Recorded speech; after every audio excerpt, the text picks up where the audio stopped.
Hello, everybody. Just give me 1 second to remember how to do this.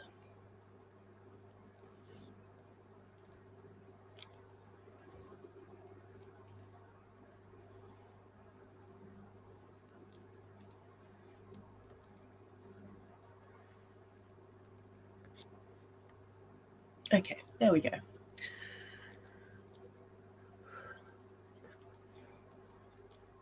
Okay, sorry, I had to rush in because I almost forgot what time this was. I thought it was 11:30, but it's 11.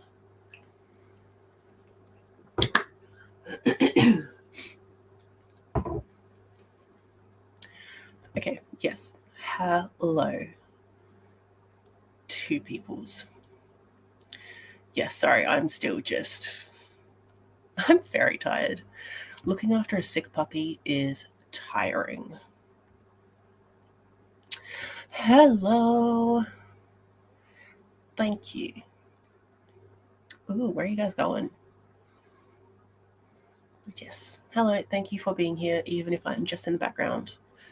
I hope you have a good day with your granddaughter. Very cool.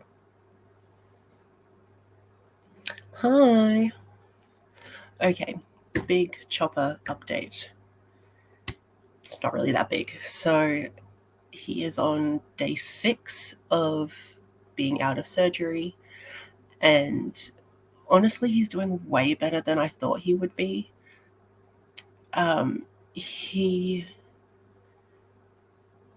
The first day that I brought him home, he was kind of as I expected. He was really, really whiny just all day. And it wasn't because of pain. It was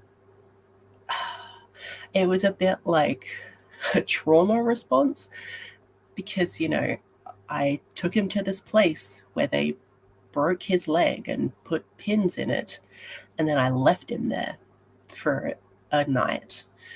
And then he came home and it was like, why are you doing this to me? But yeah, so he was super, super whiny. But as they brought him out of the back area of the vet, he was walking pretty well. And that was kind of shocking to me. I thought he'd be limping way more than he was. But he walked out really, really well. The vet put him in my car because that was the thing I was most worried about, was how does he jump into my car when he's not allowed to jump? And he really, really hates being picked up. So I was like, I don't really know what to do. So the vet put him in, and then she was basically just like, don't touch that leg and maneuver your hands in a way that you can get around that. He was pretty good with her taking him out, putting him in, sorry. And then when I went to take him out, he was okay with it. The harness that I have for him, there's like a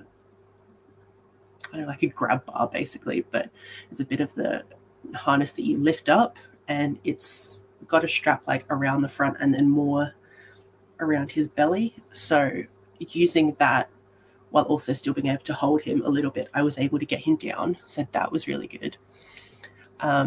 And he was able to walk up. I have a really, really big step to get to my front door, and I was worried about that, but the vet said that should be fine, and it was. He did well with that.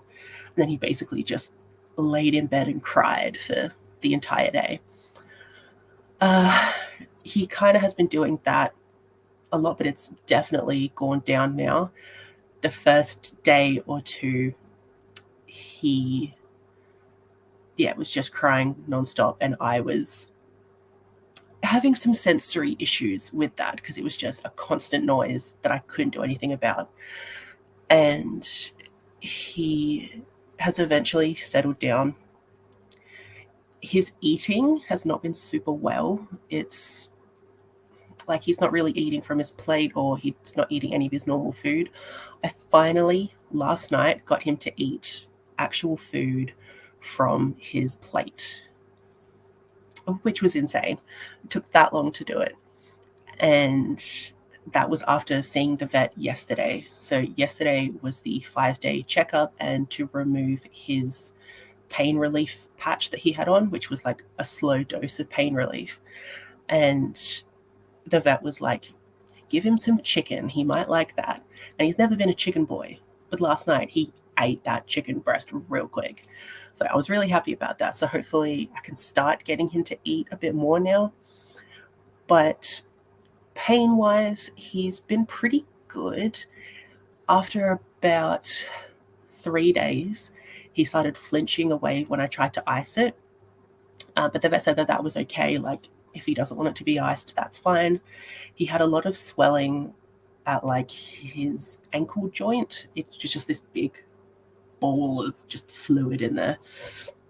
But that has now gone down, which is really good. A lot of his bruising has also gone down because it was like full leg was just really dark, and he had a lot of like bright red areas, which I assume is just like more fluid stuff. But yeah, the bruises were pretty intense. They have settled down a bit now, which is good, and the swelling is basically all gone, which is also good. And honestly, his walking is basically already better than what it was before the surgery. So he's got like a very, very slight limp now, but like slight limp, which is wild to me because that is just such a fast recovery. So it's like he's doing so well. He's still like, if he tries to run, which I try not to make him do, but sometimes he just walks a little bit faster, and then he will pick up that back leg and just like hobble along with 3 legs, which is okay. It's good that he's not putting too much pressure on it. But like walking, he puts the whole paw down, which is very good. And when I tell you how excited I was that he pooped, I was like ready to have a party with that, because he hadn't gone to the bathroom in that way for nearly 5 days. And then like that was kind of to be expected because he had to fast before the surgery, and just trying to figure out how to do that squat motion was really difficult for him. And the vet had even said I might have to help him with that. And I was like, I don't know how I'm going to help him, because he wouldn't want to be touched during when he was trying to take a poop. But he did manage to do it really, really well. He was really stable when he had to squat down. And I was just like standing behind him like, yeah, you go, doggy. It was very cute. And then the next morning, so he did that. Time is all completely lost to me because I am constantly awake. He did it like at the night, and then the next morning he did it as well. And I was just like, this is amazing. Like, he's doing so well. But yeah, he is waking up several times during the night. Before, he would sometimes do that, but I could just like pat him and he'd go back to sleep. Whereas now I have to be a little bit more vigilant. And, you know, if he wants to go to the bathroom, I have to wake up, go to the bathroom with him. So I was basically waking up about 3 times a night for the first couple days, and then it got down to 2. Now that he's doing as well as he is, I'm trying not to take him out. Like last night, I settled him a lot, and then I think I only took him out once last night. So like that's why my sense of time is completely gone, because I feel like I have a newborn. Like I just have to keep waking up to make sure he's okay, and he keeps crying all the time, and it's a whole process. Yeah, I think that's most. So he's doing really well. The grand scheme of things, he's doing very, very well. I need to start doing some manual therapy on him. So I have to make sure he's lying down on the non-surgery side, and then hold his leg underneath, and then like kind of do like a bicycle motion with his leg. So I have to start doing that soon, which is slightly terrifying, but he's doing so well that I think it'll be fine. And I still have to just take him on a leash whenever he wants to go outside. because he will run, especially like late at night. There seem to be just like mice outside my house. I don't know why, but they're there, and they'll run across my veranda and then go down a tree and down some pipes and run along the backyard. And he always just wants to chase them. So he's kind of tried to do that when I've had him on the leash, and I'm like, yeah, you're not ready to be off leash just yet. But he's going really well with that as well. And this morning we had a bit of an upset. So he was outside, and like, I was with him. I had him on the leash. We were just doing a walk around outside, and I had walked like a step in front of him, which I do sometimes, and he's always fine with it. And I don't know what happened, but I turned around and he just like flopped on the ground, and like he was just sitting. Like I don't know what happened, because I saw him kind of flop to sit down, but it was a very uncontrolled movement, and it almost looked like he just like lost control of his back legs or something. I don't know what happened. He didn't whimper or cry or anything. And when he stood up and started walking back inside, there was only like a very small hesitation and a small limp again. But he seems okay. Mostly, I really don't know what happened, but he seems okay. He's still putting like enough pressure on the leg that I don't think he did too much damage. But he has just been like a little bit slow this morning. He's still just kind of lying in bed, not wanting to venture out too much. But yeah, I think he's okay. He has been licking his surgery wound a lot today and last night, which I should have checked on it more than I did, but I was really, really tired. So I just let him lick. But he's not allowed to lick the surgery scar, obviously. But he did, and now the very top of the surgical scar is bleeding a little bit, because I think he just like licked off whatever scar was forming there. So he's bleeding a little bit, but that's okay. Like the vet said, a little bit of bleeding is fine, as long as it's not a lot or it's not, showing signs of infection. So I think that's okay. I just have to be more vigilant with his licking, because that's not good. So he's still on some pain medication, and he will be for a long time, I suspect. And this is just the same medication he was on before the surgery happened. So that's okay. And he loves taking it, because that means he gets cheese. So he'll still be on those for a long time. But he seems to be doing okay with just those, and not with the added help of the pain relief patch.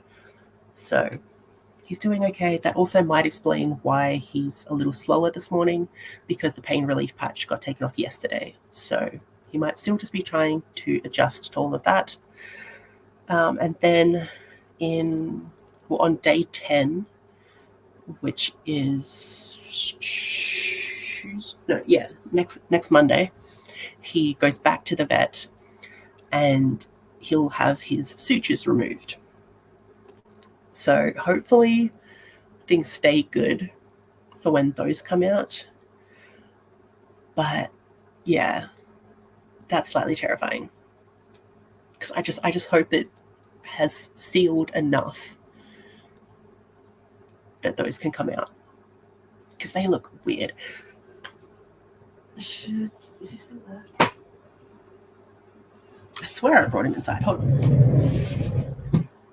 Yeah, okay. He was just hiding.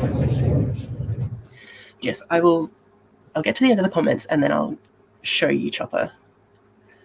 Oh gosh, I have to go back far. I'm so sorry. Hello, Zara.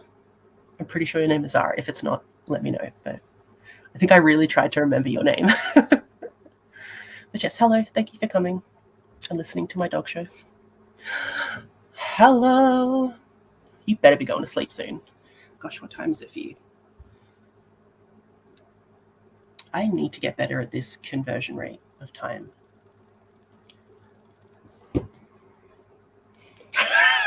You better be asleep really soon. I won't yell, but you better be asleep soon. It is far too late. Hello, gorgeous. Thank you. Yeah, true. That is true. It has been a little more difficult to put him to sleep lately. Because, like, if I pat him when he's crying, and he just keeps crying because he just wants more pats.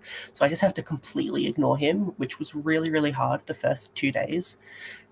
But if I was Googling so much, I'm like, how do you make your dog stop crying?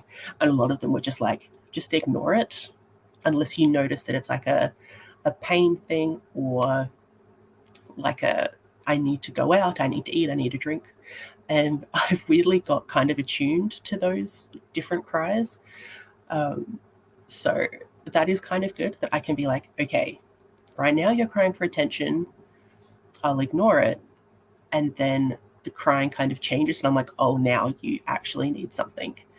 But the crying he does for attention is hilarious because it's just this really high pitched, constant whine for 15, 20 minutes, which does my head in.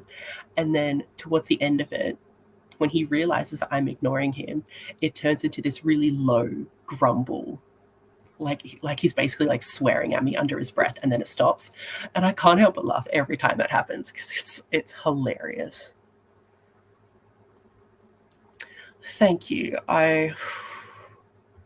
It's been a rough week, but yes, we are doing better.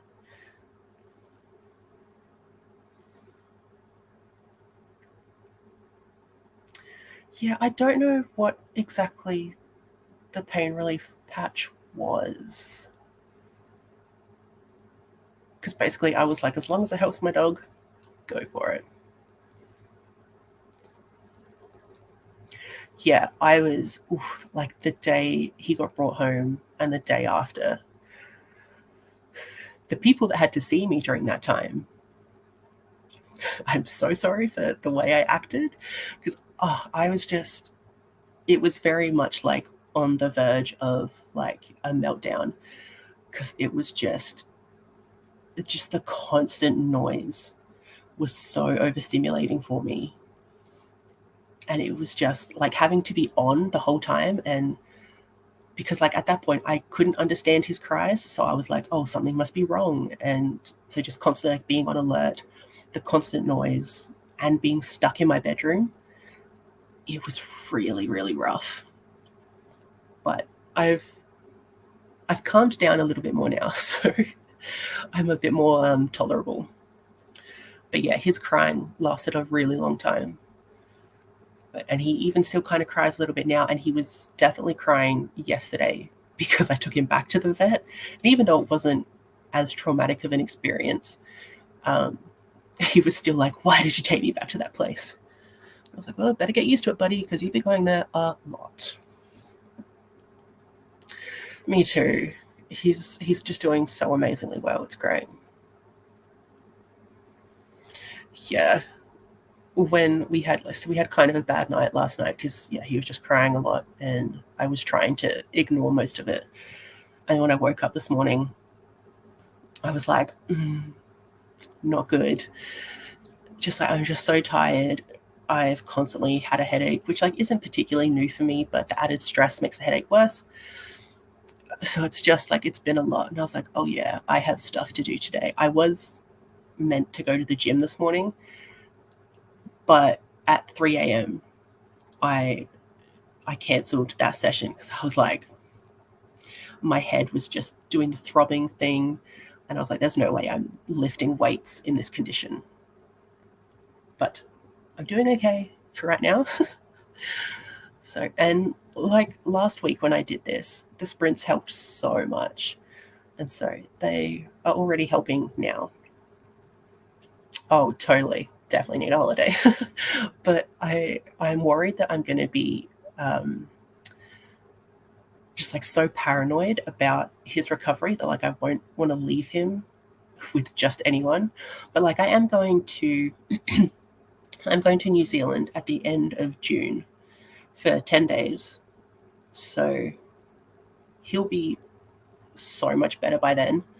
Um, but I'm still going to have my niece come over and take care of Chopper. Like, I trust her with his care.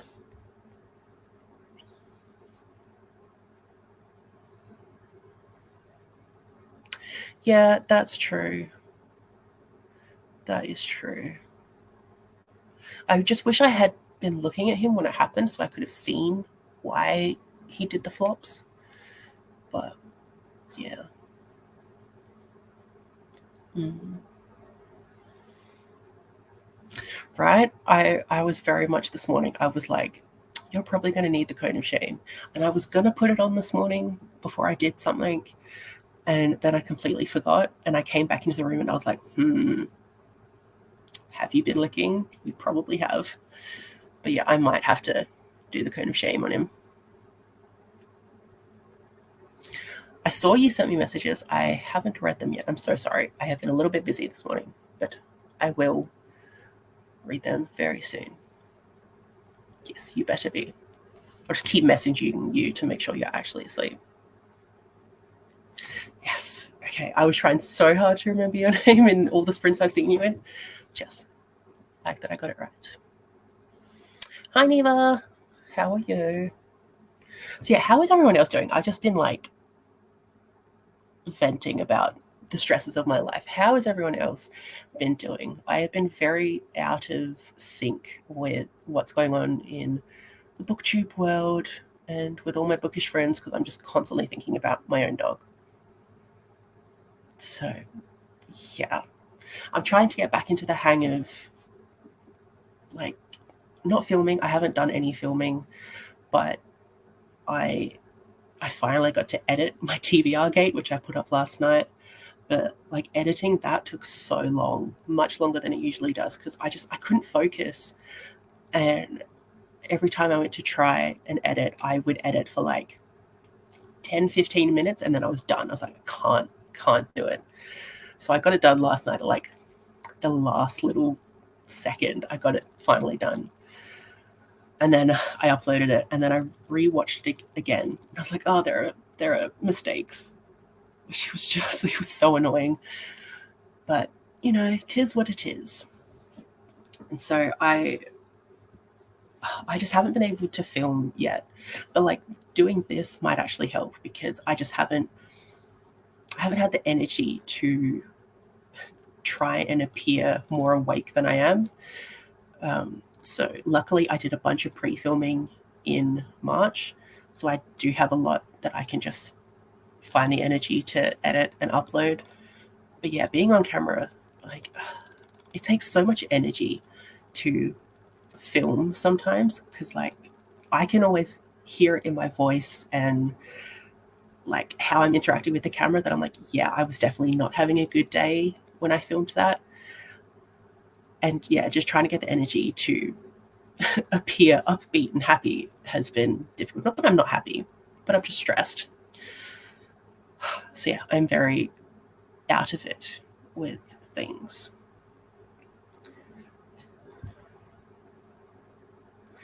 True. True. I don't know how to work around that. Either way, you better be asleep. Ha! Be asleep or I will spend money. How's that for a threat? I know. But he needs to not lick his leg. And the cone of shame is just funny. My friend Max, he came over not the day after the surgery, the day after that. So on the Thursday, Chopper had his surgery on the Tuesday. And Max saw the cone of shame and he was just like, and like he went to put it on his head. And I was like, Max, no, you could do it because you have a tiny head, but don't do it.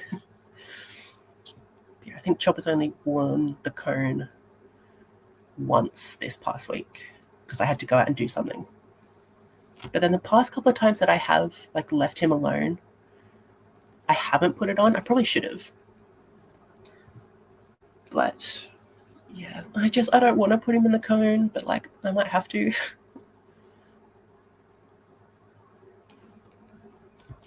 Yeah, that's true. I'm sorry you're feeling slumpy. I am also feeling a bit slumpy. And yeah, audiobooks, they're amazing. I don't get why some people like look down on audiobooks. Like they're so needed because like a lot of people with neurodivergencies or disabilities. Like, that's how they can read. They can't do it any other way. And I'm like, audiobooks are reading. They are very valid. I'm going to get off my little kind of high horse of audiobooks. Yes, so hoping that you get them and it helps. But yeah, I do hope you sleep soon. Yeah, I know how to threaten you of doing things. Okay, do we want to see Chopper? Because I will show you. So yeah, I'll show you Chopper and then we can do a sprint. Not that I know what I'll be doing. Okay, let's see if I can do this.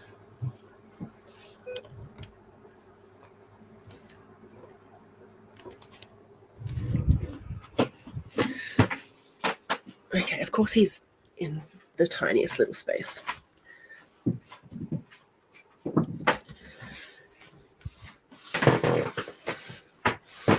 Hey, darling. Okay. There we go. There's the boy. So this is obviously the leg that had the surgery on it because it's a naked leg. So yeah, as I said, he is a little bit on the slow side today. It's a little bit sleepy. Yeah. Yes. Oh. Can you see? Don't know if you can actually see any kind of details, but that is the surgery leg.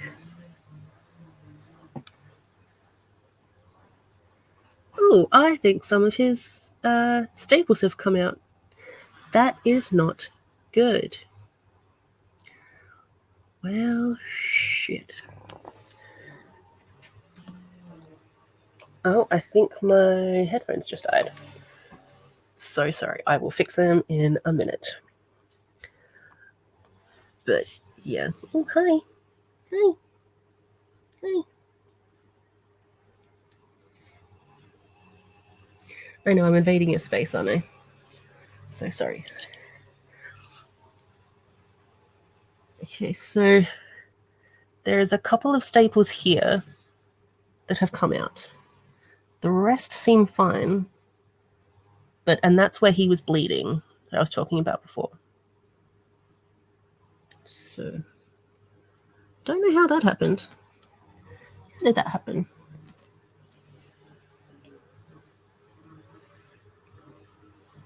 Okay, I might have to call the vet when we do a sprint. But yes. Where is he? The boy is good. Mostly. But yeah. Okay, now I have to get up.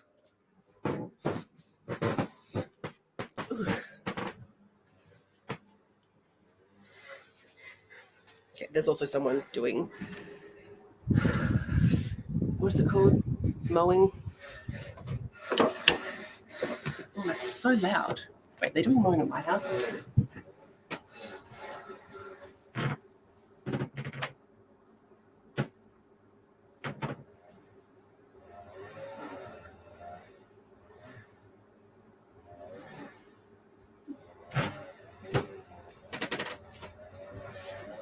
Sorry, I don't know.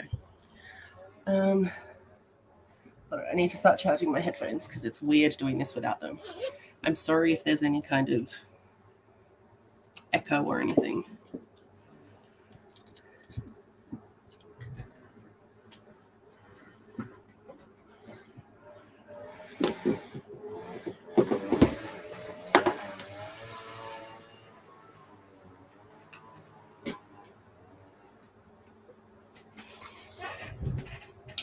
Okay, sorry.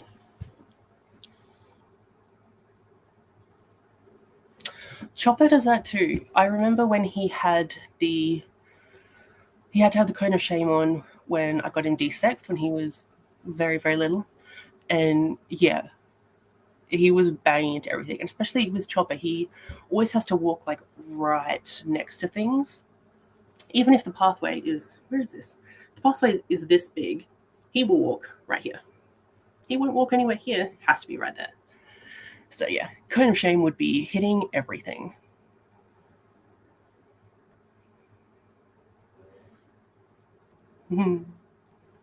He loves the attention.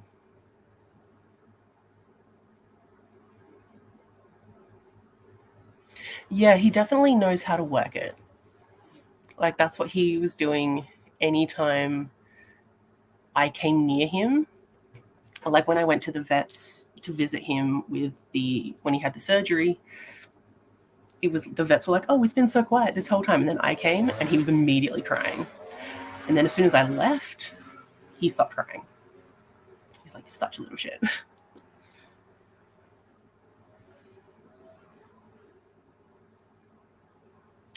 Okay, yeah, I'm definitely going to start a sprint very, very soon, and I'm going to call the vet just to make sure that it's okay because he had them in yesterday when we went to see the vet. So they must have come out sometime last night, and that might explain why last night was kind of difficult. Yeah, but yes, I will be calling the vet. Cool. It's very loud to me and it's very annoying. Um, we should do a sprint because I am now really anxious to call the vet. So we will do a sprint.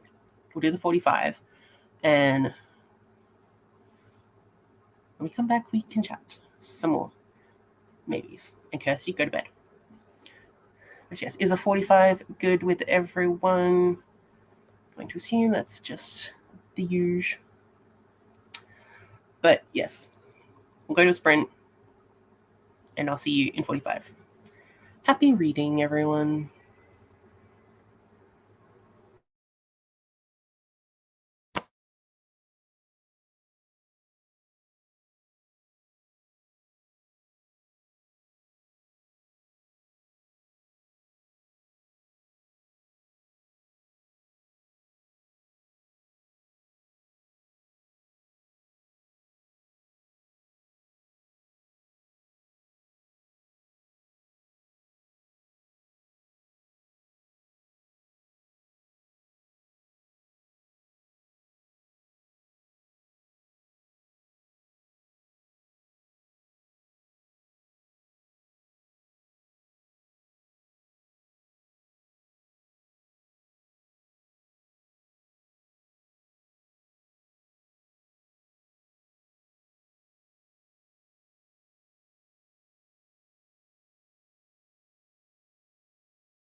Hello.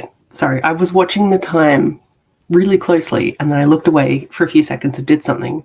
Then I was like, oh, the time's gone. So, how did everyone do during that sprint? Sorry, I am just organizing things because I'm avoiding anything else.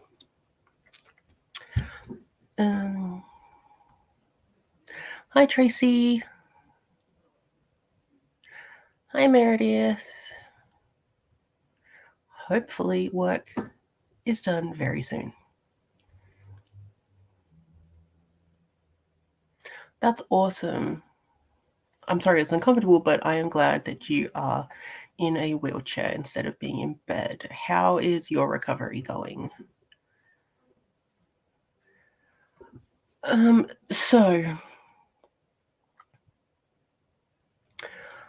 I did call the vet and they said that I need to go in and take Chopper with me. Obviously, it's a vet. And we'll be going at 1:40 to the vet and he'll go see a nurse and they'll just check on the staples that have been removed and see what needs to be done, see if it's okay. He has 3 staples missing and the wound is kind of opening up and bleeding a bit. So yeah, just got to make sure that it's like still going to stay together and stuff. So yeah, I have to go to the vets at 1:40. It is currently 12:20. So I'll just do like a really long sprint next time so that I can go to the vet and do all of that. I did no reading because, yeah, on the phone to the vet, I did put the cone of shame on Chopper for a little bit while I was cooking myself lunch. I had mac and cheese. It was great, exactly what I needed. And I had to scoff that real quick because by the time I got back to my chair to eat the food, I had 9 minutes left on the timer. And I was like, oh God, just eating heaps. So I'm a little food coma-y right now, but it was good. Yeah. Yeah, sorry, my energy is going down real quick. Hello. Ooh, Memphis. What is Memphis about? 45 pages. That's good. I really wish I could like be in the mood for reading. I'm looking at Memphis. Never heard of that or that author. Cool.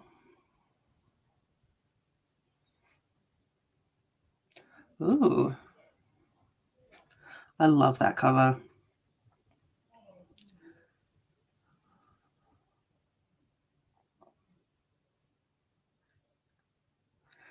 You know who might like Memphis? Meredith. She loves generational stories. So, she should read it. It sounds cool. That's fair. That's, yeah. That's kind of how I'm feeling, is that I just didn't do any reading. Is it like you don't feel like reading it right now, or is it like potential DNF? But I should show you what I should be reading if I was in the mood to read. But that's Alice by Christina Henry. I am like 62 pages into this. Oh, I will. The timer. Yeah. One of my friends wanted me to read this, and yeah, I started it like 2 days ago. And I was not aware that there was sexual assault in here. And that is basically my only trigger, but it's a really sensitive trigger. Like it really hits me hard if there's even just a hint of it. And within like the first couple pages, the thing that got me was Alice was describing how she was found after Wonderland stuff. And it talked about, she was found with, if you don't want to hear, mute this. It'll only be very short. But she was found with blood on her thighs and handprints on her thighs as well. And that got me. Yeah, it was just so unexpected for me. I didn't think that was what this was about. But yeah, that hit me kind of hard, and I had to stop and I had to message my friend being like, is this book about this? How explicit do we get? Because I'm already feeling things. And luckily she was like, there was only one other instance of that kind of happening, but it's not too graphic. And I did read that scene that she was talking about. And I think because I was prepared for it, it was easier for me to deal with. But it was still a lot, a lot for me to handle after being surprised by it. But that being said, it's really good so far. I love the way it's written and the like creepy vibes of things, and just the way Alice remembers things in these little snippets. And it's a good creepy story, which is what I wanted. I was just a little jarred by the sexual assault thing, but I do need to finish this at some point. And yeah, I need the motivation to read anything physically, because that's always so hard for me, and especially when like I'm already tired from taking care of Chopper. It's a time.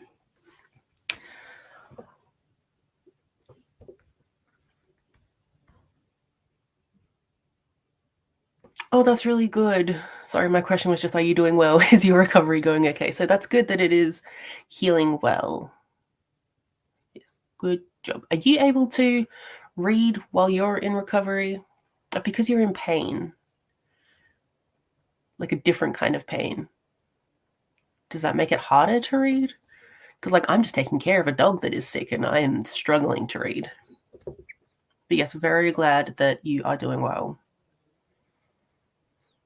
That's fair. Are you going to try and read anything else, or is like today just not a reading day for you? Because it might be that for me. Phone, stop buzzing.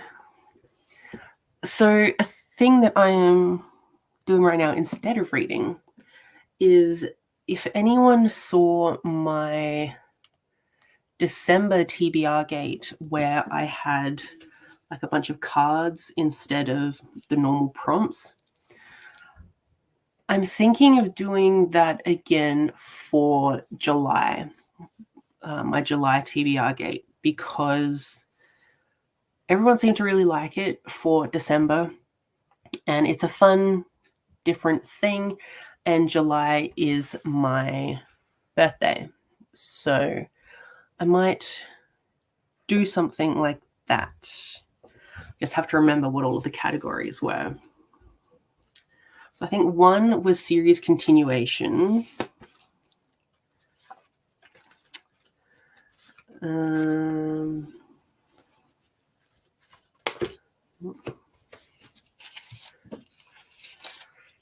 don't think I know what 2 was. Is 2 just like books I need to read? I could just go back and watch the video where I said all of these things, but I don't remember. So not really any idea what 2 was. 3 was ebooks. What do you know? I read some of these. Go me. 4 was... Don't know what 4 was. Wow. I have no idea what 4 was. Okay, so wait, I don't remember 4 or 2. Oh, and 5. 5 was the fun one. 5 was the one where I had a bunch of booktubers that I then got like 3 books for. So like Steph loves Reading with Merb, Books and Lala, Sash reads, Chelsea Zhao,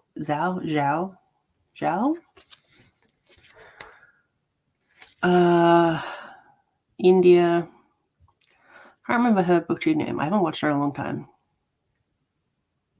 I don't know. India. She's one of the UK booktubers. Katie Colson, McQueen, A Frolic Through Fiction, and Bookish Gems. So I might try and do something like that again for July.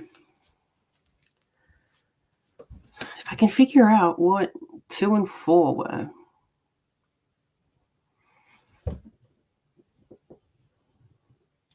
Honestly, no idea. They're just random selections of books. How, like, they don't even make sense to me.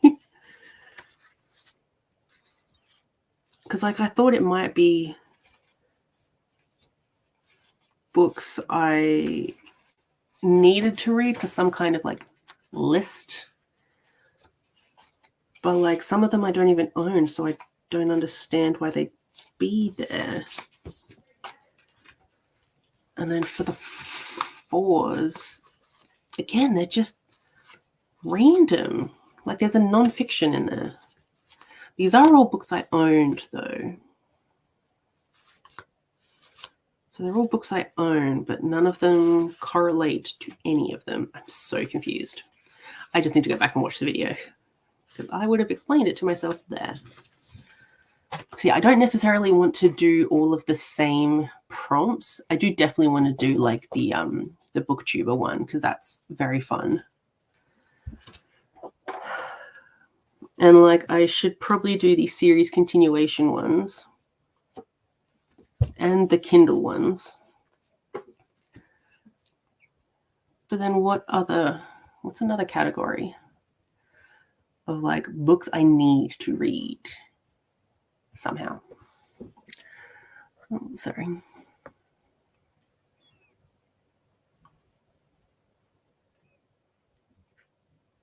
That sounds good. What audiobook are you going to pick up? Good job for like reading physically though. Thanks. Yeah, I picked like some of my favorite booktubers, but I think if I do it this time, like I don't think I'll keep as many of the UK booktubers, because I haven't watched them like since December. So I would definitely keep Bookish Gems, because Gemma is amazing. I may or may not keep A Frolic Through Fiction. I should just be saying these people's names instead of the thing. So yeah, love Gemma. She's amazing.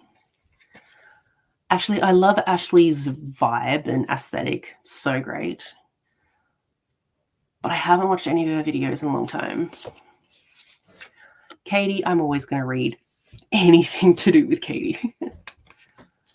Yeah, India, I'm not going to read, or I'm not going to pick for the July one, because I haven't watched her videos in a long time. Chelsea, I'll definitely keep Chelsea. She's amazing. Obviously keeping Sasha. I should probably keep Books and Lala, because I do watch her a lot. And I have a lot of books that on my shelves that she has recommended in the past. Obviously keeping Meredith. And then, yeah, Steph and Becca, I probably won't pick. I mean, I got Becca when I did the December round. And yeah, I don't think I'll do Becca. And as much as I love Steph, I haven't watched any of their videos in a long time. So I might not do that. Like, I don't know what happened. I was always constantly watching the British booktubers. They were honestly my everything. I was obsessed. And the little like friend group thing they had there, it was very cool. And then,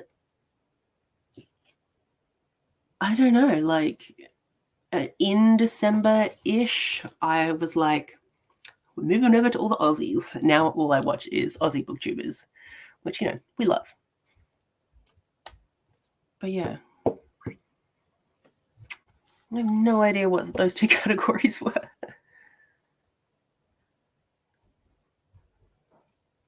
23 and 2023. That is good. I usually just make it 12 books of the year because I can't commit to certain books that I was interested in at the beginning of the year compared to the end of the year. Yeah. But yeah, I could do something on my 12 of the year. You know what I could do is like all these things I have in my reading journal, or like certain books on my shelves, because my shelves are in genre order. I could do ones here because I just picked out a bunch from those shelves that like I really wanted to read. And you know, spoiler, I'm not doing too good at it. So, yeah, let's just go through. Okay, so for my 12 of the year, I've already read 3, which is good. That's like 1 each month. That's pretty good for me, honestly. And from my nonfiction shelf, I haven't read any of them, but The Stranger Beside Me is on my TBR for this month. Then my fantasy shelf, I haven't read any of them. I was meant to read The Crown of Gilded Bones last month, but that did not happen. And my paranormal shelf, I also haven't read any of them. I'm potentially unhauling one of them, though. I'm not sure. My contemporary one, I've read The Hate You Give. I unhauled Small Steps. And the Bear Grylls one is on my TBR for this month. And then my thriller shelf, I've read Everyone in My Family Has Killed Someone and The Thursday Murder Club. But The Kind Worth Killing is on this month's TBR. Look at me go, trying to like, oh, I totally did that. I totally went to this, looked at each of the pages and was like, okay, I'll read that this month and that this month. Very smart of me. Then we have the horror and sci-fi. For the horror, I've read House of Hollow. And The Vegetarian is on this month's TBR. For the sci-fi, I have unhauled Maphead. But that's it. Then my queer shelf. I am ashamed. I haven't read any of them. It's so sad. I mean, I've started Iron Widow. I started it in January. I got, how many pages did I get into that?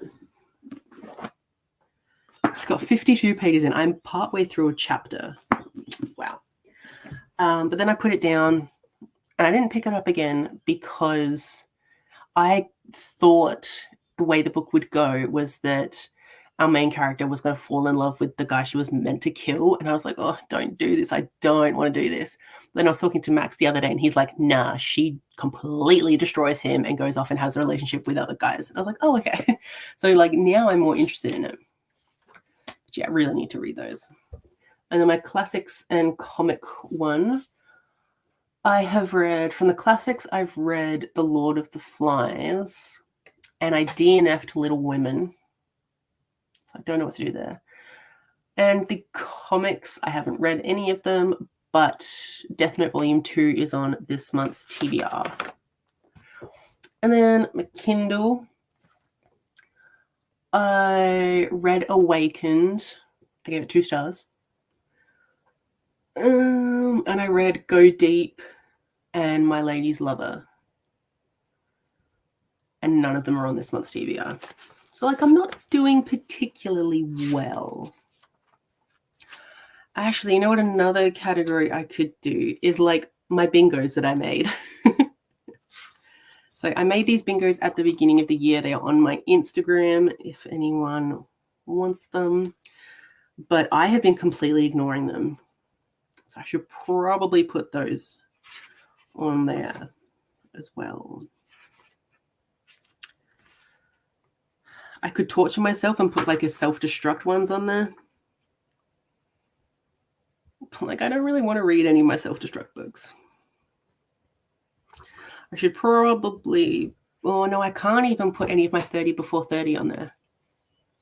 Because I won't have enough time to read any of them before my actual birthday.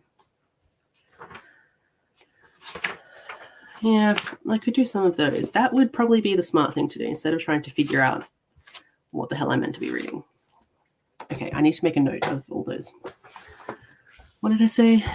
My bingos.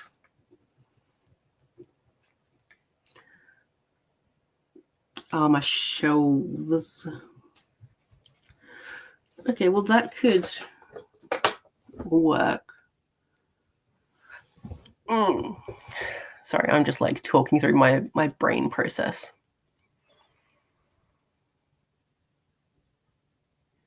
What's the Ice Home series? Although the Sam's Secret, you know, a title like that has certain genres in mind. Erin, did you finish the Ice Planet Barbarian series? Oh, yeah, it's Ruby Dixon. There we go. I thought it might have been. Nice. Is this like one of the... Is there more than one spin-off of Ice Planet Barbarian? Or is it just the one? I don't know. Yeah, what is with that? It's like they were like the everything. Well, at least in my world, they were the everything. But yeah, just haven't been in the mood for any of it lately.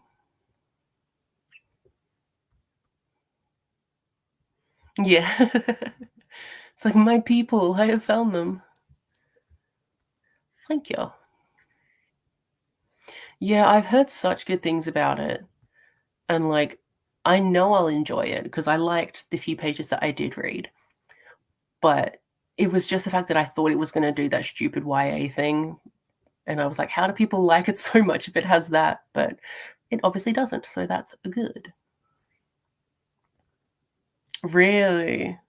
I quite enjoyed it. I want to go back and reread it again because I feel like some things I just missed. But I do love how it was kind of like savagely creepy. I mean, all the boys were like little psychopaths even before they were stranded. And you know, that just heightened it all. I did enjoy it.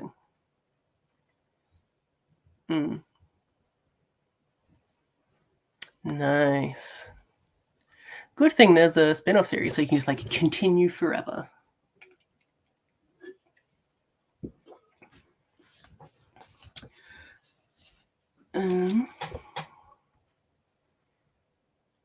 Yeah, because I never had to read any classics in high school, which is like surprising now I think about it. Because like, didn't everyone have to? But I never had any kind of like set reading that I had to do. It was always just read whatever book you want and then like write a report on it. We had like set reading time, but it was never any classics or anything. So that was interesting. But yeah, it was good.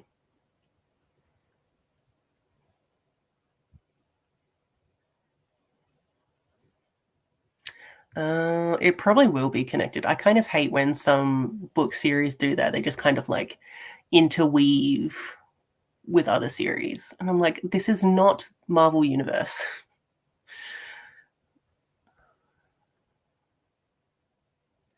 Oh, cool.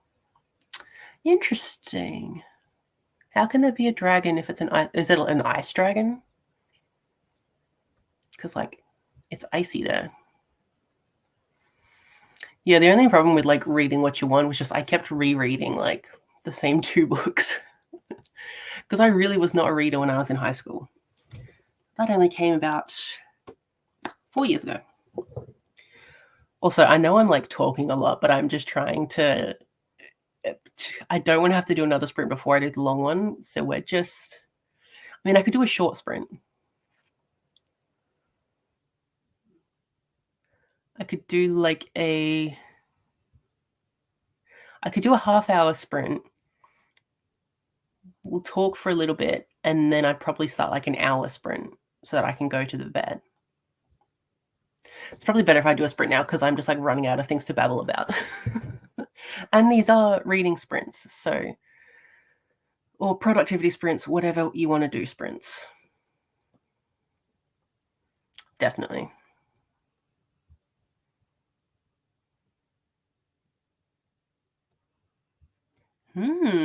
Interesting. Did they all randomly crash land on this same planet? Because, like, that's a bit convenient. But yeah, if you want to do a 30-minute sprint and then an hour one after that, we can do that. Because my phone keeps buzzing, so people are trying to contact me. But why?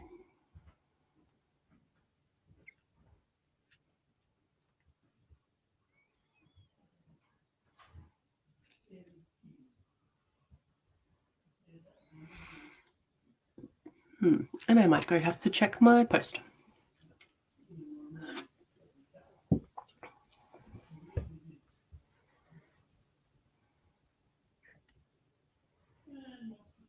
Okay. I am intrigued. But I don't know if I could get through the entire series and then a spin-off like you. I think I'm only up to, like, book 5. So, you're very committed. I applaud you. But yeah, let's do a half hour.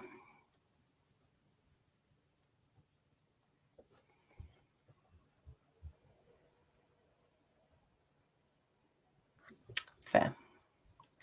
Okay, I need to reset the timer. Oh, how do I settings?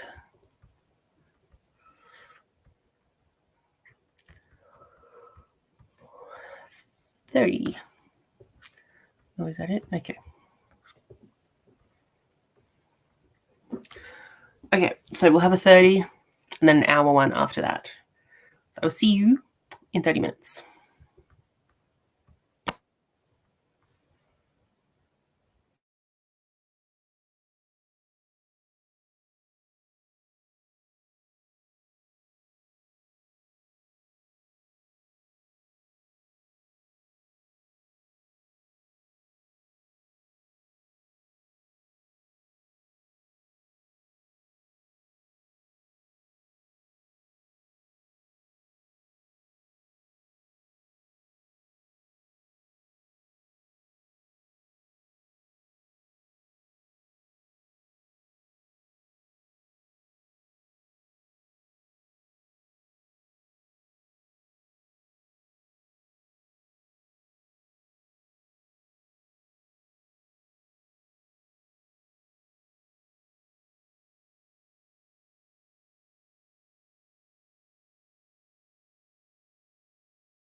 Okay, hello everyone. Do I actually have the sound on for that? Because I couldn't hear it. But how did everyone do?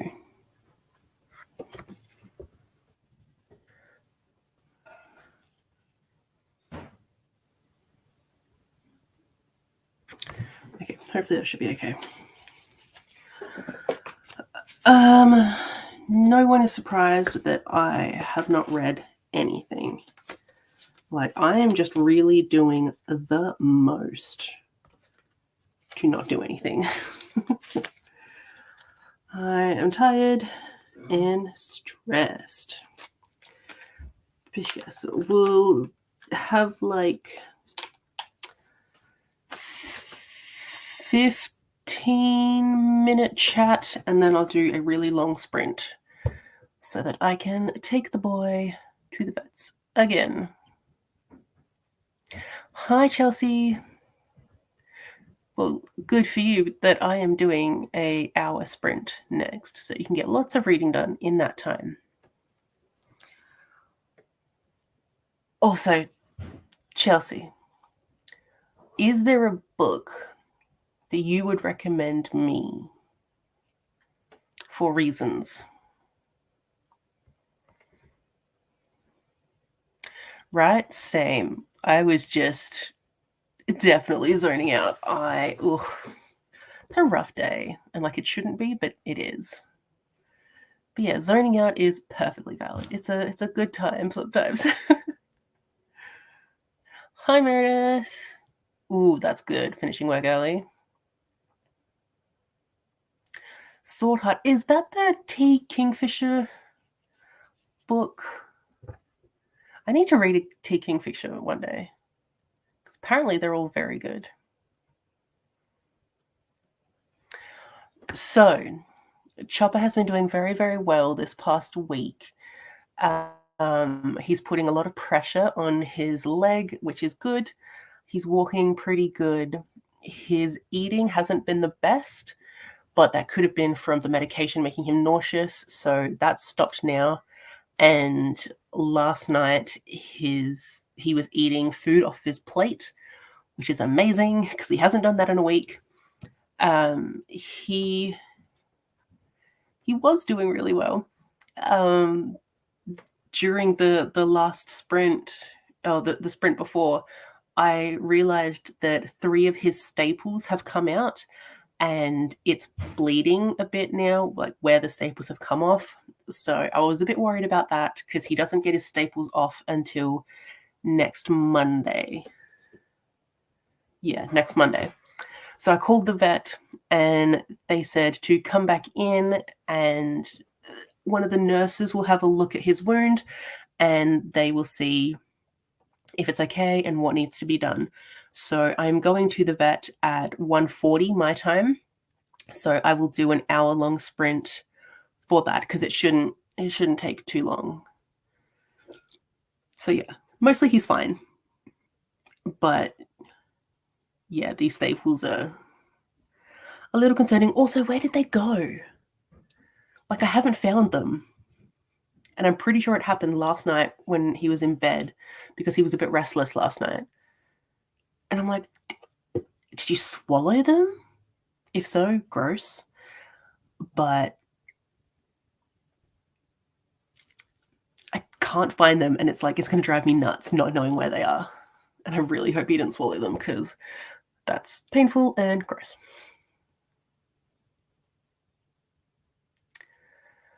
+1. Have I seen that cover before? I'm going to assume that's a romance. God, Goodreads, don't fail me now. I have an image of a cover in my head. It's not it. Maisie Eddings? Yeah, okay. That is not what I was imagining. Cute. A Brush with Love. That also sounds familiar. What is that?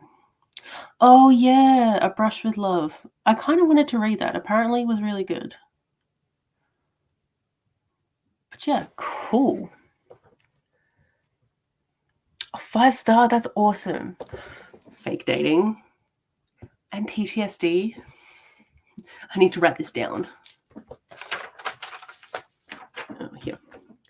What was it? Plus one. That sounds awesome. And I'm really glad that you're enjoying it.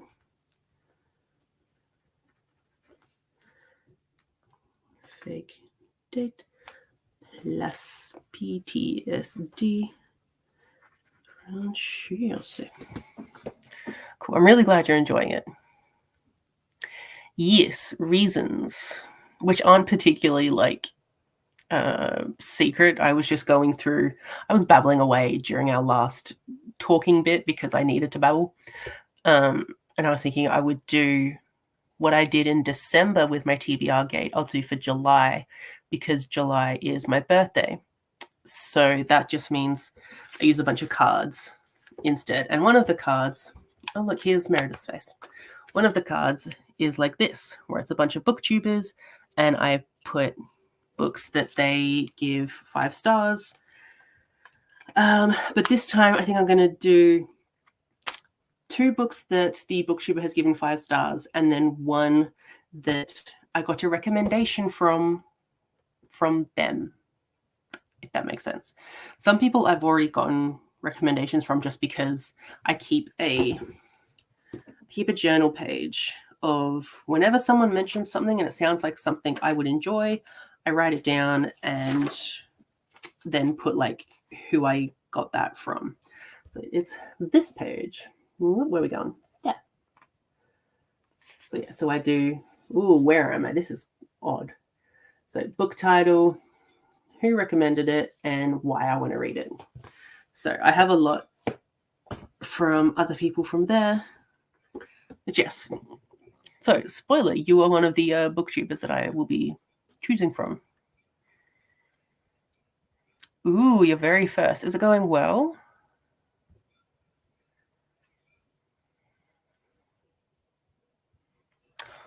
Yes.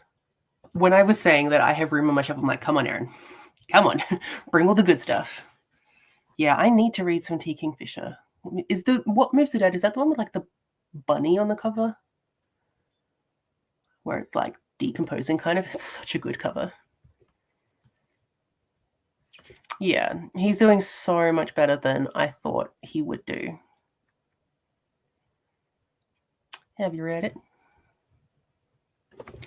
Oh, that was that Josephine and the Soldier. Because it's so hard for me to find 5 stars that you've given that I want to read. And I was like, well, I'll just throw a historical romance on there.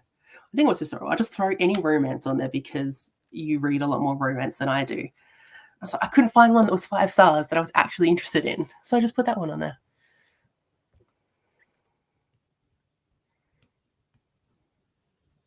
Isn't it like fantasy romance or something? I know Riley Marie has read it and one of her favorite books or something. I am not a Trekkie. My friend is trying to make me be a Trekkie. But I'm going to watch Star Wars for the first time before we get to Star Trek. Yeah, I'm always just such a Stargate person. But yeah. Sorry, I just totally zoned out there. I like making lists because my brain, I don't remember things very well, which is hilarious because I am my dad's carer and he has dementia. And I was like, well, okay, I need to start working on the old brain because I need it a lot more now. I just went through a bunch of booktubers that I have been watching recently because the ones from December, there's like 5 that I no longer watch their videos. Not because I don't not like them still, mainly because I don't know, I haven't been watching many of the British booktubers in like the past several months. So a lot of them will be going and more people will be joining. I would have that displayed. Like, even if I hated the book, I would just have that on display because it's such a beautiful cover. Cozy fantasy, right. That's really cool. There definitely need to be more like main characters that are like in their 30s. Because when you get like adult romances, they're still in their 20s. I'm like, come on. I want the older ones.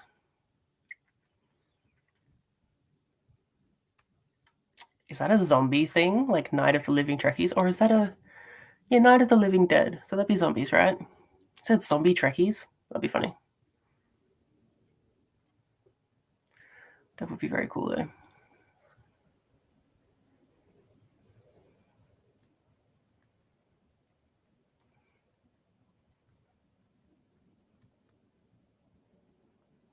That's very nice though that you sent out your copies.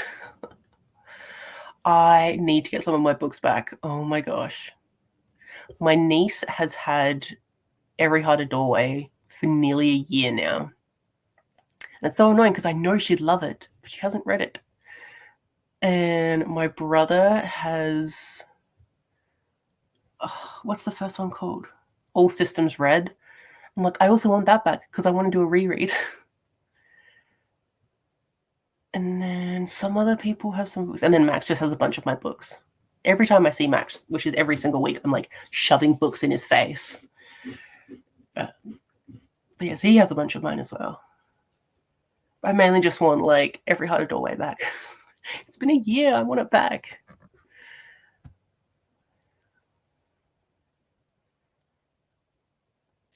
A quest is cool. I do love a good quest. I also need to read Legends and Lattes. I will get to that very soon. Is anyone else like just realizing that it's already like 4 months into the year and any of those plans that you set in January are like you've made no progress on? Because that's what I'm feeling. I'm like, oh yeah, that 12 books by 12 friends. I'm like, I haven't done any of them. And then all those yearly TBRs, haven't really done that much progress. So I need to get on those. But that does sound cool that they go on a quest. I do always need some wholesome things in between all my really gory stuff. That sounds cool. How much backstory would I need to know to read it? Because I've got like zero knowledge of Star Trek things. Because I always thought it was more complicated than it is. I don't know why. And I tried to read like the original series a long time ago, and I was just like, oh god, it was too funny, and I couldn't take it seriously. But I would definitely like to get into it. I really want to watch the season where the actor who was, I'm assuming is like the captain. He was the actor that played Charles Xavier from X-Men, because I like him as an actor. Kings of the Wild, that is on my shelves. I do really want to read that. Okay, I'll put that down for your recommendation. If I can find your name, there it is.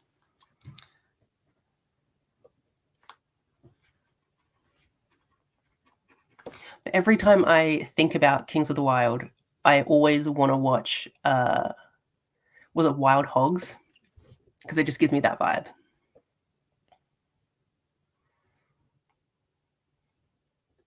That's really cool. Yeah. Yeah. You're doing great with that goal, Aaron. So great. It's okay. We will love to see a video from you whenever we can. Okay, I need to get going because I have 10 minutes to get to the vets. So I will do an hour sprint. I should be back from the vet by then.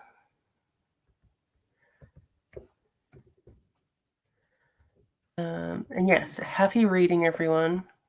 Oh no, did I do the wrong thing there? No, I didn't. Okay. So confusing. But yes, we'll read for an hour. I'll take Chopper to the vet, and then I'll be back. So happy reading. Maybe I'll read at some point today.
Okay, hello everybody. Let's do one of those. Just fun. Okay, so I am back from the vet. With like a minute to spare. It was crazy times. So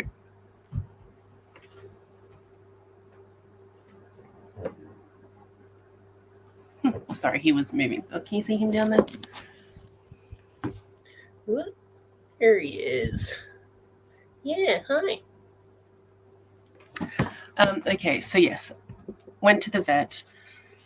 For those that don't know, Chopper randomly had 3 of his staples missing this morning, and yeah, they took him back in and they took a sample of the ooze that was coming out. I thought it was fine, it just looked like blood to me, but of course the trained eye saw differently, so they were a bit worried about what it might be. They said it was really inflamed. And hi.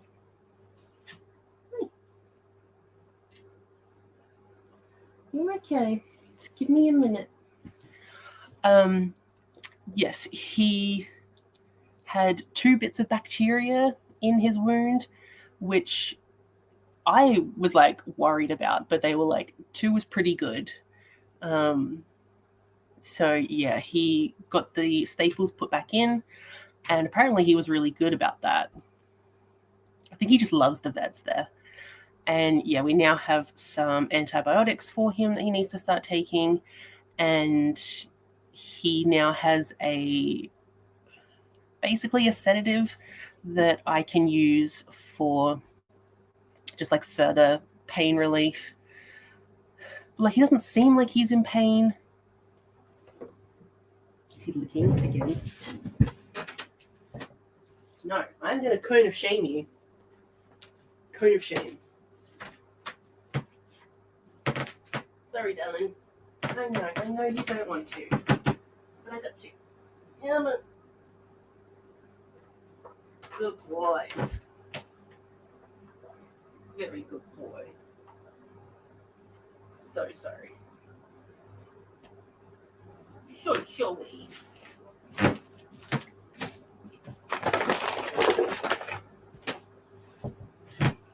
Yeah. Good boy. Okay, sorry about that. He needed the cone of shame because the vets, not like they shamed me, but I haven't been using the cone of shame on him because I trusted him. And that was maybe not a good move because he had staples taken out. So, cone of shame it is.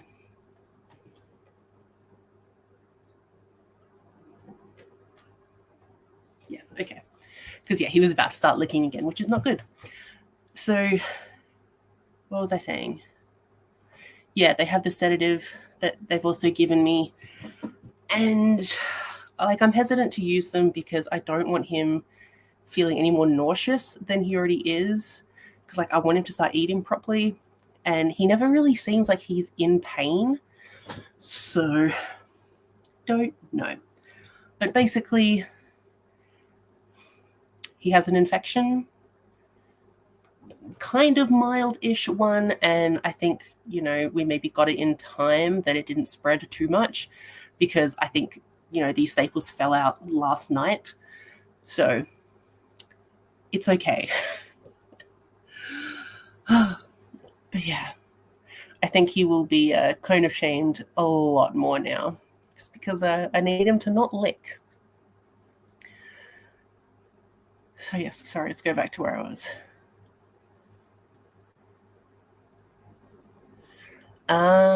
Okay.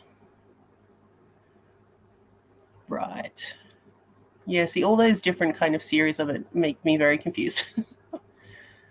Thank you. I was actually really worried because I was in that waiting room for 25 minutes, and he was basically standing the entire time, and like, he should not be standing for that long, and especially the type of tiles that they have on the floor at the vets. I understand they need them because it's easier to clean, but he was slipping on them so much. And like, it wasn't good for his leg, but it got to him and he's all good. Hi, Amy. I'm sorry, that was very, that was very loud. Sarah Kate, that's the author that Sasha's reading a lot, isn't it? Is that part of that series? Sorry, I'm just gonna look it up. Is it high? Yes, but it sounds like it's part of that series. Yeah, Salacious Players. Yeah. Cool. Are you enjoying it? Hello, my beautiful Chaos Demon. Hi, Layla. Are you doing any reading or are you doing more schoolwork? It's awful. Yes, so yeah. Pretty well. But he a bad boy that needs to be in the cone of shame. He is very cute. Everyone that had to walk past him was like, "Oh, hi, beautiful." And he was like, yeah, he knows. Oh yeah, he guards all of my books. It's very cute. Oh my god, he looks just so sad now. You're a sad boy now.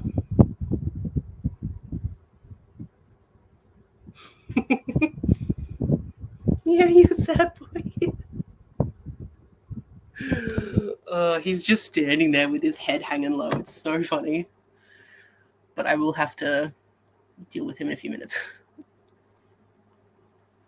You see, he does the waggy tail, but then he has the sad puppy eyes. So he's like, I don't know how to be, if I should be happy or if I should be sad. So he's like, I'll be both at the same time. Yeah, it was really good that I did see it, and it was thanks to this sprint these reading sprints that I actually noticed that the staples were out. And I know they weren't out yesterday because we went to the vet yesterday. They would have seen it. And yeah, so he must have just chewed them out last night. And then even before the first sprint today, I was like, oh, I'll show you guys all Chopper. And so I got down right next to him and I was like, oh yeah, he was like kind of licking here and it's a bit red. And I'm like, wait, that's not just red. There is no metal there. So thank you everyone for being here for these sprints. Oh, okay. I'll have to read that series one day. Ooh, that's upsetting. Is it gonna be like at least a 4-star? That's really upsetting. I always thought like Tegan Fisher books would be amazing. That's so upsetting. But like, good luck finishing the report or just doing anything with the report.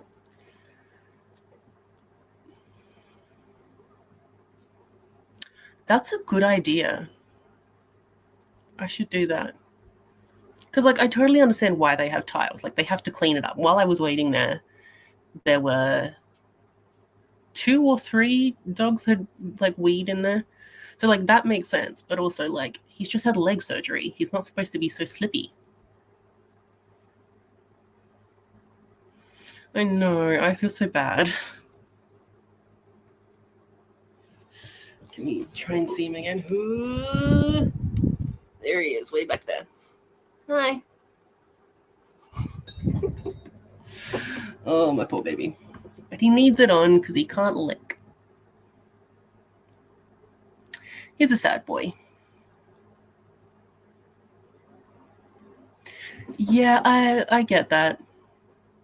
I feel like a couple years ago, I was giving out way too many 5 stars.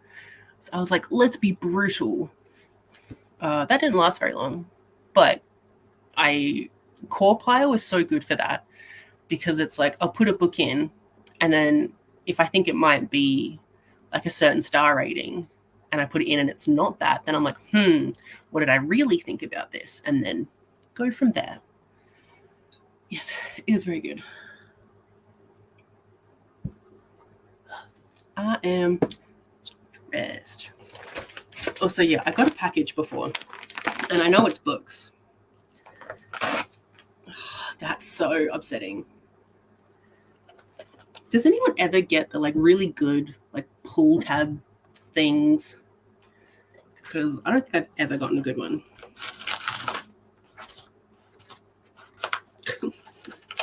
I don't have the brain power to figure this out.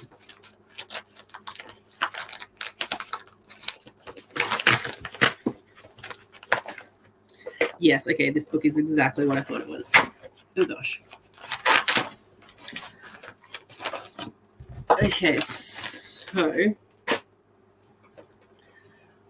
I was randomly contacted by like Tandem Global on Instagram. I was like, what the hell is this?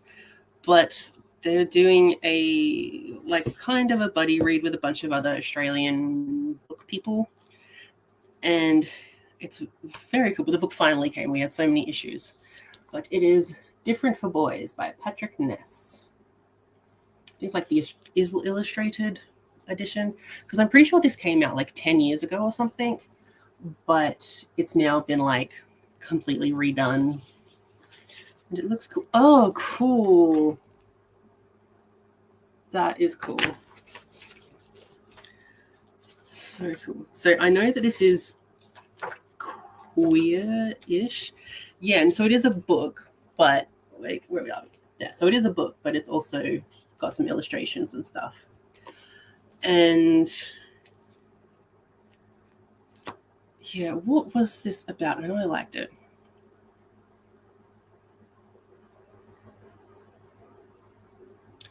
Yeah, okay, so it's about being a teenage boy, and it's like, oh, you know, teenage boys are all thinking about sex.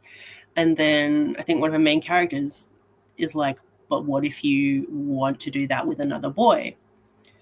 And yeah, just figuring it out. Yeah, he's determined to figure it out, all while balancing his ever-changing friendships with 3 very different boys. I don't know, something about it's just super interesting to me. And yeah, where's a good page for this? Okay, and one of the characters does a lot of, where's my hand? A lot of these things where you just like black out certain words. So it's very cool.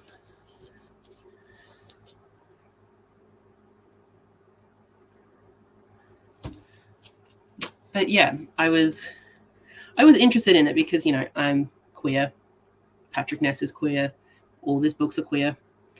And I've only read 2 Patrick Nesses before, and I've always been interested in his ability to write things, even though I haven't ever given him a 5-star, but so fascinating. And just, I love this style of drawing too, because it kind of reminds me of Are You Scared by Watcher? So like one of their TV shows, one of their YouTube series. It's called Are You Scared? And they have these kind of like illustration things. Yeah, like, yeah. Yes, it's so just cool that someone contacted me about giving me a book, like my first ever, and I'm just like, what did I do? This is very, very cool. But yes, they also sent 2 copies, so I assume I meant to do a giveaway, which I don't really know how to do. Yeah, so I need to start reading that, which is cool. I really kind of want to start this now. Okay, that's the first time I've actually wanted to read today, so that's cool. Yes, sorry, okay. Let's try and get through the other comments that I didn't get to in 52 seconds. Yeah, I definitely have a lot of books where I'm like, oh, this feels like a 5-star, and then I put it into Corpile and it's not, and I'm like, okay, let me just twerk all these numbers or tweak all these numbers, and then it'll get to a 5-star. Sometimes it feels like cheating, but I'm like, no, this is a 5-star. So true. So true. Yes, all those vibes and feelings. Yeah. Right? Oh, but Kirsty from K-Beth Bookish, because I sent her something, so she filmed her like unboxing it, and she had the best pull tabs, and I was like, this is great ASMR for me. It was so good. I'm very jealous. Yeah. Yeah, so yeah, this has just been re-released recently. I only just saw it in stores like a couple days ago. But yeah, so I'm assuming all the illustration part of it is what is new about it. It's also very short, which is handy. But yeah, it just sounds really interesting. Oh, yeah, I knew I would talk too much. I always do. Thank you. Thank you. I must be doing something right somewhere. I'm going to say something else. I don't remember. I am like very low energy because just, wow, taking care of this dog is stressful, but I love him dearly. Awesome. That's fine. You read away. I babble about absolutely nothing, so feel free to read anytime. That's really cool. Do you think the PTSD representation was done right? Because I've read some books where they're like, oh, this person has PTSD, and it's so the stereotypical representation. Like stereotypical as in like, you know, when they're like they've been in the military, gone to war, and they come back from that with PTSD, which is very valid. But there are different, even within just people who've been in the military and have PTSD, there are different triggers and different reasons for why they developed PTSD, and you know, things you wouldn't even think about that would cause any kind of certain feelings. Like you couldn't predict what would make someone react a certain way. And yeah, I just like I have PTSD, and sometimes I just get kind of like frustrated with all the stereotypical points of it, because like there's so much more to PTSD than just like jumping at loud sounds, which like is also very valid. But you know, there's a whole bunch of like the hypervigilance constantly, and like checking people's faces, knowing where all of your exits are at any point, making sure you can hear things no matter what, so nothing's going to jump out at you, avoiding certain areas or certain activities, just, and the times when like you could be at home perfectly safe, perfectly fine, nothing around you that could possibly trigger it, and then your brain's like, hey, remember when this super traumatic thing happened, and then you're just gone for the rest of the day or even the rest of the week. Sometimes it takes so long to pull yourself out of a like PTSD episode. So like there are just those things where it's like, show me the little minutia that is in any kind of mental health situation, not just what everyone would expect of it, you know. I don't know. I'm once again like on my little high horse. I'm very sorry. I don't intend to be. Ooh, my laptop is moving. Oh, yeah. That's awesome that he wasn't fixed by then. I mean, you know, sad for the character because sad that he still has this PTSD, but also that's very realistic. It's not a like one and done type thing. It is a lifelong thing. Even if you think you've worked past that trauma, you still have PTSD because that thing can pop up at any time and just completely throw you through the loop. So I really like that, like, yeah, he wasn't fixed, because a lot of romances will do that. They'll be like, oh, this person has this like mental illness. Here, we'll put them in a relationship and everything is fine and dandy. I'm like, that's not how the real world works. But yeah, that's very cool. I am interested in reading this. Oh, that's cool. Okay. That's really good then. I am very interested now, but I'll have to get through the first two books first. Or is it is it that type of like romance series where it's just like it's just following other characters and it's not like you don't have to read them in a certain order, except for, you know, you're getting spoiled on who they end up with, which is, I mean, you know who they end up with anyways. Awesome. So I might read the third one as well. When you say, oh, so it comes out tomorrow, well, your tomorrow, my today? Because for me, it's the 4th. But yeah. Okay, I need to go make sure Chopper's okay. Not just, can I see him? No, okay, so he's lying down now. But yes, I think he might need a little bit of loves.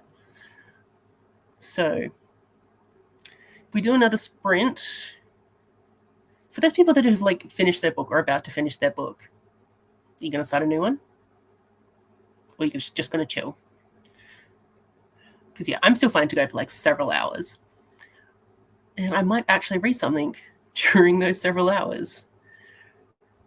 But yeah, okay, that's cool. Yeah, okay. But even saying that, I don't know if it's coming out in Australia today, because Australia usually gets things weeks or months after like the US or UK.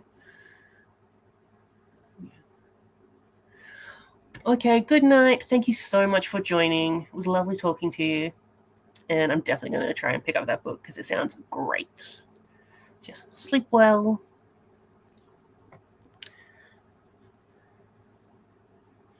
You are welcome. Hope I wasn't sounding too, I don't know, arrogant or anything. But yes, I'm going to do another sprint because I need to take care of Chop for a minute. Do we want half hour or 45? Yeah, I think those will be the two that I could possibly do. So let me know.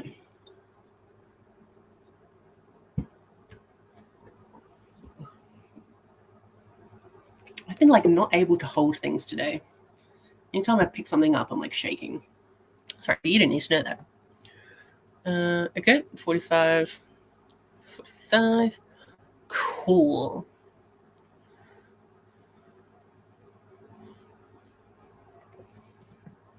Good timing because Chublet just started whining. I don't know how to reset it back to like the 0. Can I just... Hey, there we go. All right, so we'll do a 45 and I will try and read something.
Okay, everyone.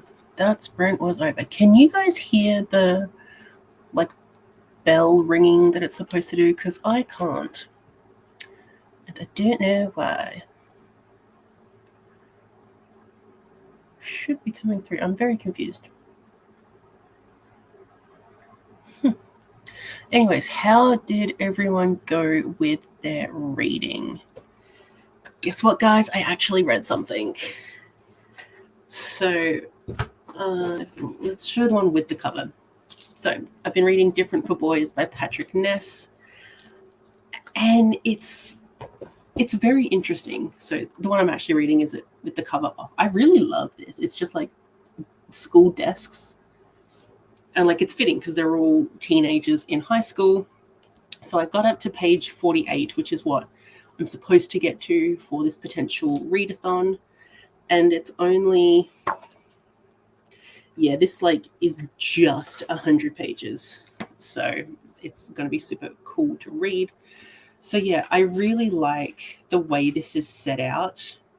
So the beginning, it's like this list. So this guy Ant, he has made a list of the sexual things he's done but is kind of confused about, and like there's a lot of the blackout bits, so you don't super know what's going on sometimes, but he makes that list and he's trying to figure out if anything actually mattered or if it was real because of the way the person he's doing these things with thinks about what they're doing.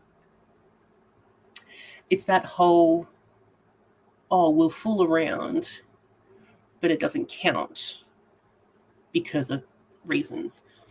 And so that's why our main character is like, am I still a virgin? Am I not? And so that was a really interesting way to go. And yeah, there's this line on page 9 where it says, are there degrees of virginity? Is there a point system, a league table, and who gets to say? And like that was an interesting concept.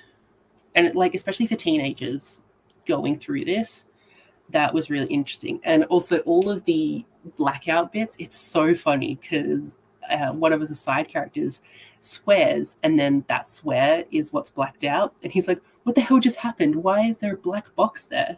So that was just funny that it was like very meta about that. It was kind of hilarious.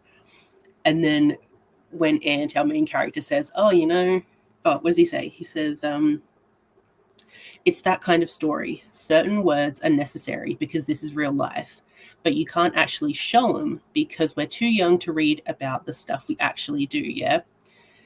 And like that was like an interesting thing to say because, and they even say it in here, it's like teenagers do all these things that the powers that be try and not put into like books or some TV shows, and you're like, nah, teenagers swear like nothing else. They are little vermin that we sometimes adore. And like, you don't ever really get that like realistic teenage experience. Whereas this is really going into what a bunch of teenage boys would be like. And it's not potentially nice. And there are a few moments where our main character is like, don't hate this certain character yet, give him a chance because he's actually a good person. He's just going through things and he doesn't come off in the nicest way. So things like that were really interesting. I am very intrigued by where this is going, and I just want to read the whole thing right now. I'm having a really good time. There is one issue that I have with it, and I mean, there are a few things going on.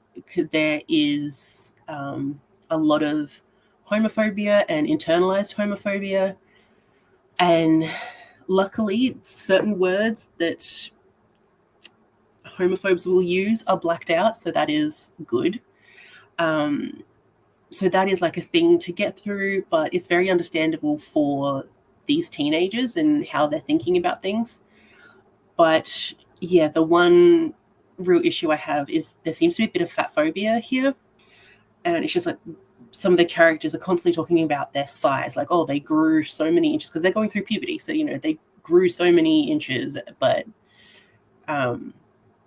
you keep saying, oh, you're fat. No, I'm not fat. Like, don't call me fat. And just all these things. It's constantly about the size of these people. And, you know, this whole, oh, don't call me fat. I'm not fat. I'm not fat. I'm not fat. I'm not fat. Like it's a bad thing. And like it's not. But again, going through puberty, that makes sense. Because I think every teenager, well, at least from my generation, every teenager was fat phobic. Because that's just how we'd been taught and, you know, what we'd been shown on TV and stuff. So it makes sense why these teenagers are thinking that. It's just, you know, I like if I had children, I wouldn't want to teach them that being fat or larger sized or looking certain ways is ever a bad thing. But it's very good. I will say that despite the few little nitpicky things, it's really interesting to like just be in the minds of like a teenage boy. And I know sometimes like a lot of YA is actually from female main characters. I don't know, there's something just really real and gritty and like awkwardly painful about these characters. Because like they're going through a lot. They're teenagers trying to figure stuff out.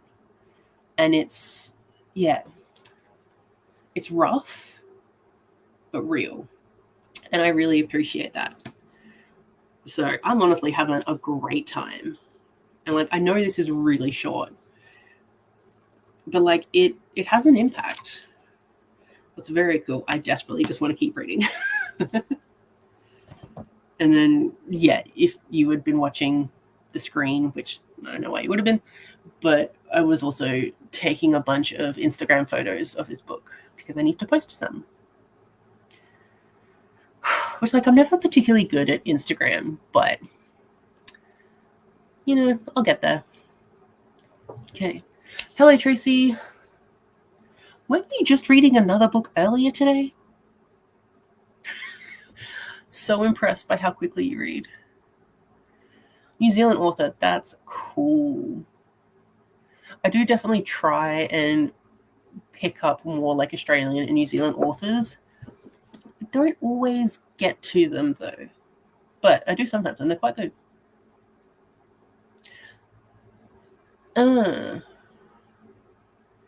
You should be hearing the bell. Did I turn it off somehow?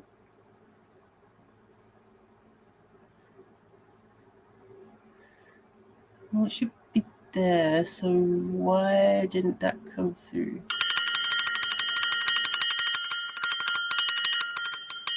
Can you hear that? Because that just made a bell. I don't know why it would have.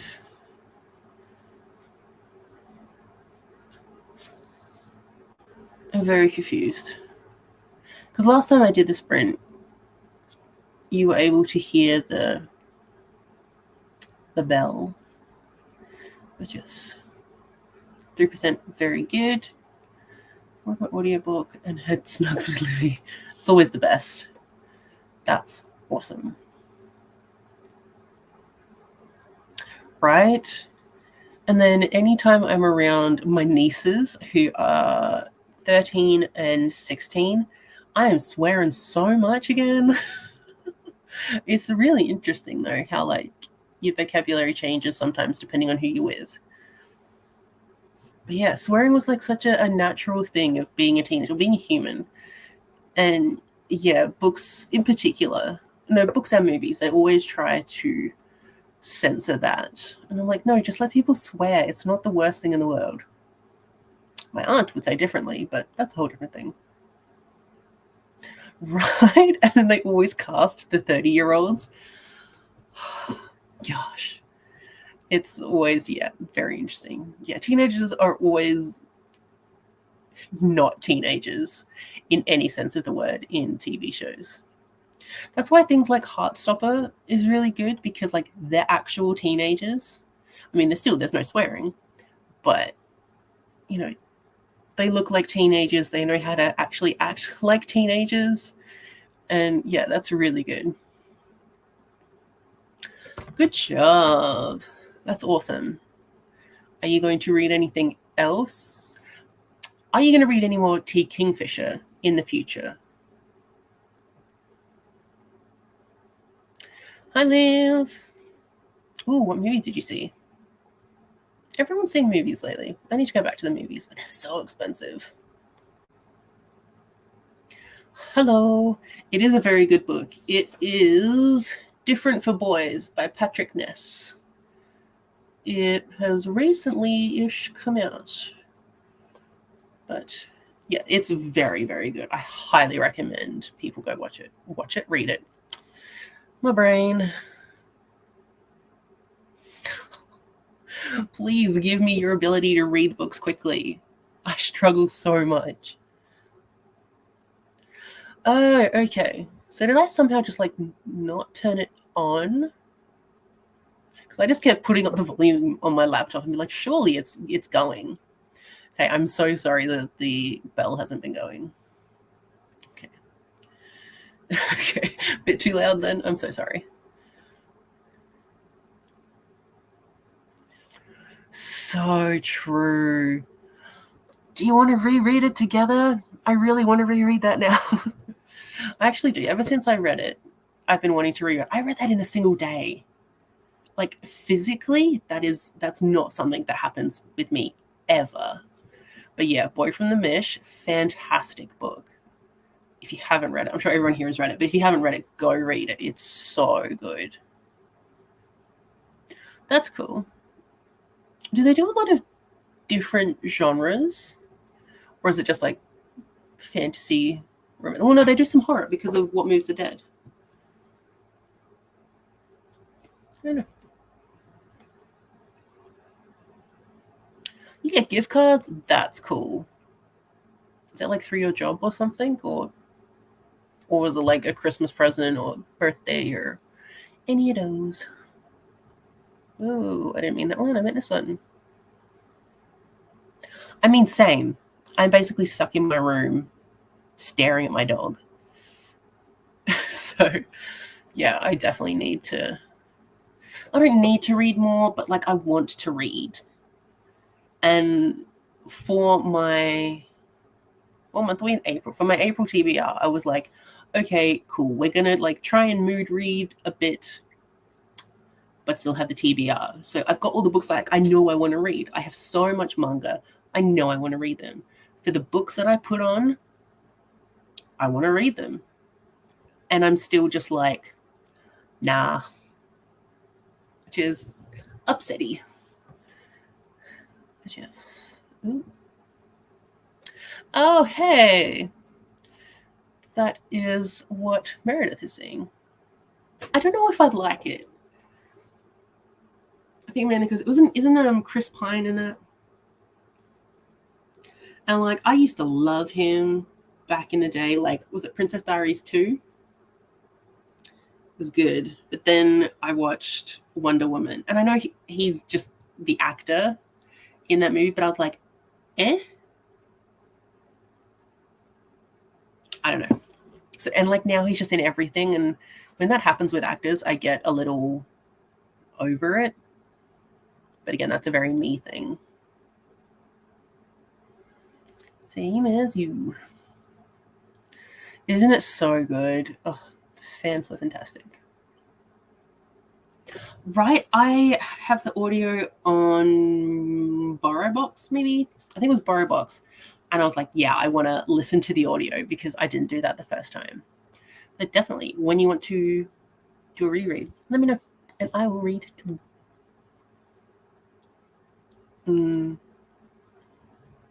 So expensive. I cannot believe how often my mum took me to the movies as a kid. I know it would have been a bit cheaper then, but they're still, even back then, they were expensive. Yes.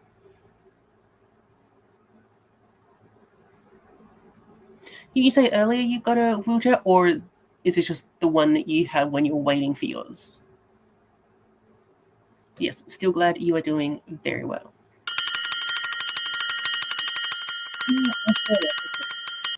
we all know I talk too long.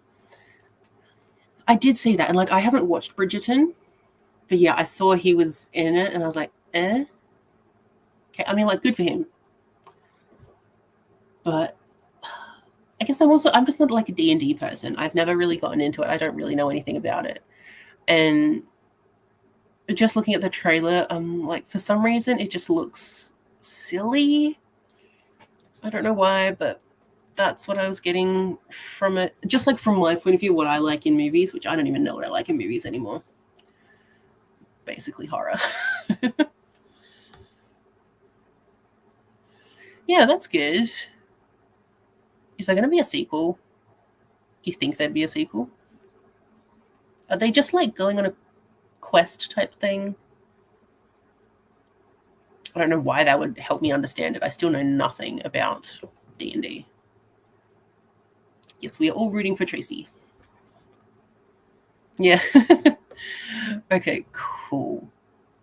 So yeah, I need to remember for next time to like make sure the bell is working. Oh, right. Yeah, a hospital one would not be comfy.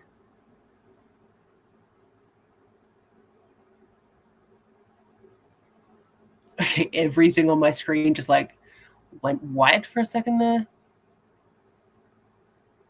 Hopefully I'm back. Yeah, right? There's something about it. I was just like, yeah. It seemed more, it was like, instead of being like a proper kind of trailer, it was like, look at all these people that are in this movie. And I was like, well, I don't really care about the actors. Like, tell me a story. I mean, yeah. You go and look at all of those fine actors. That's great. Yes.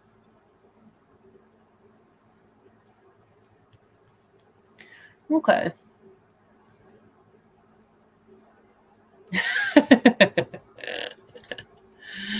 Yeah, we were talking about the guy from Bridgerton that is in the D&D movie. But I haven't actually watched Bridgerton. I'm going to assume you're a fan, Layla.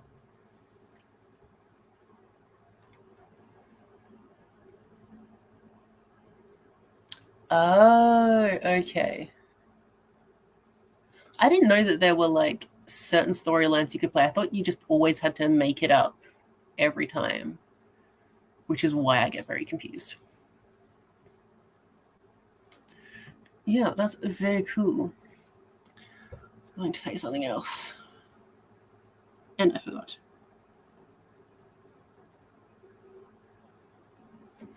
No idea. Oh, I got an Amazon package during that sprint. Oh god. Ta-da.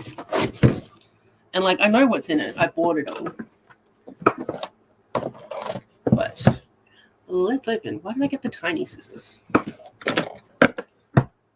So my dad brought this into me, and because it just says Prime all over it, and he was like, "Are you planning on doing some live streaming?" And I was like, well, technically, I'm doing that right now. He was very confused about what the box was. He was like, "Oh, you've got like camera equipment in there or technology things?" And I was like, "Dad, it's books. Why would you expect it to be anything but books?" And he was like, "Oh yeah, that's true." I was like, yeah. But like trying to describe live streams to him, not worth it. Oh my god, why can't I open this? Any of the packages I get today, they just like don't want me to get into them. Ugh, be gone. Oh yeah, there's like a. Is that a pulley thing? No. Okay. There we go.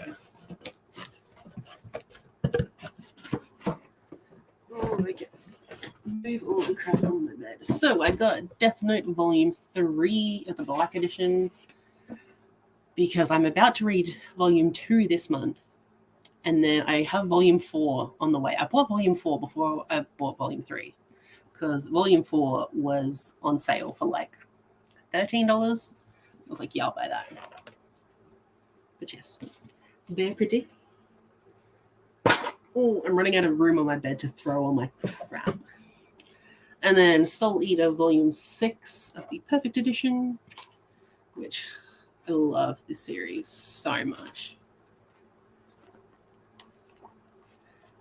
I need to figure out like how many Perfect Editions until I get to where I am.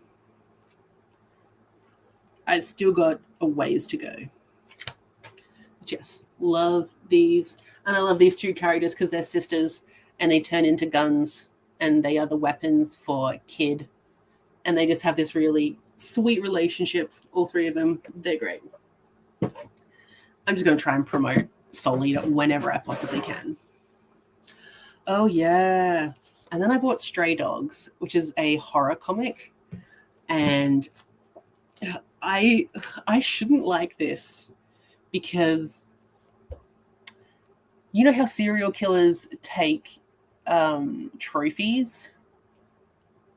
Where is it? There. These are the trophies he takes. People's dogs. And it's really upsetting because there is animal cruelty and animal death. But it was like horrifying enough where I'm like, oh, good God. So I bought it. Like, it's so upsetting, but it was really good. Aaron might like it. So those were what I bought in a very large box. Just sorry about that. Okay. Oh, okay. Was there a huge difference between the Bridgerton show and the books? Because, like, I don't know. I don't think I could read them. I might be tempted to watch the show, maybe, but it also doesn't seem like my kind of thing. But everyone's very attractive, I'll say that. I'm so excited to get back into Death Note. That's totally fair. I fall asleep all the time, or I want to fall asleep all the time. So I just kind of stare at nothing for several hours, and that is my nap. Yes, I very much appreciate naps. Hello, Sasha. Are you done with work for the day? If so, how was work?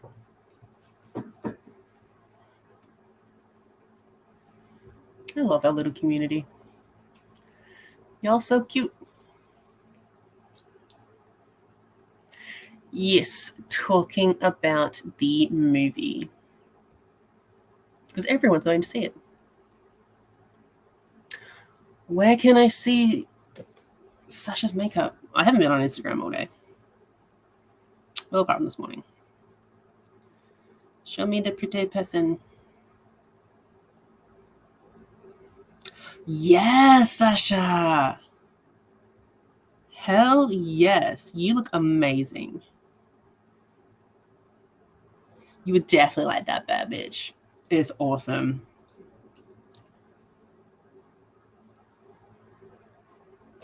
Oh, you look amazing. So good.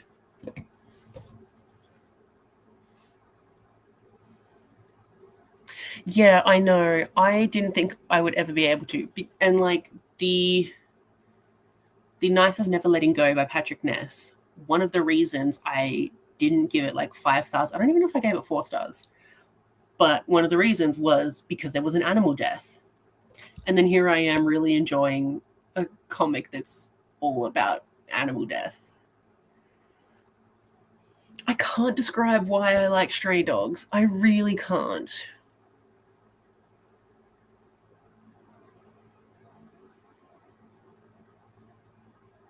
Thought so. Oh, yeah, I'm so sorry. My internet is always awful. Sorry, guys.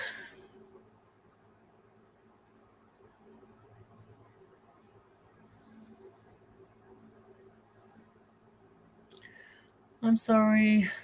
How long is the freezing going to go?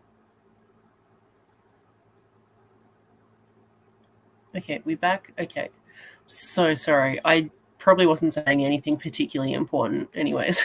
I kind of waffle on about things.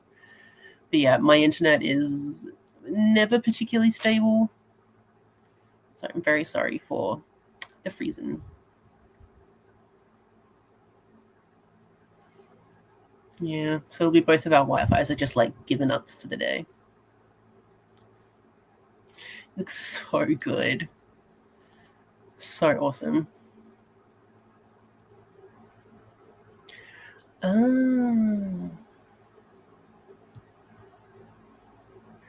Is Fairy Tale particularly horrific though?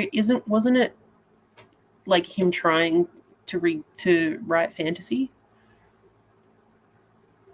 I don't actually know. I'm not much of a King person. Okay, good. Yeah, I'm so sorry. My internet is not a fan of anything. But yeah, I doubt I was saying anything particular.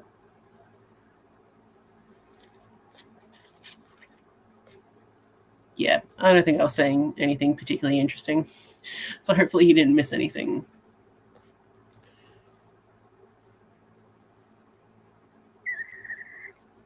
Yeah, I'm trying to see when it might have frozen.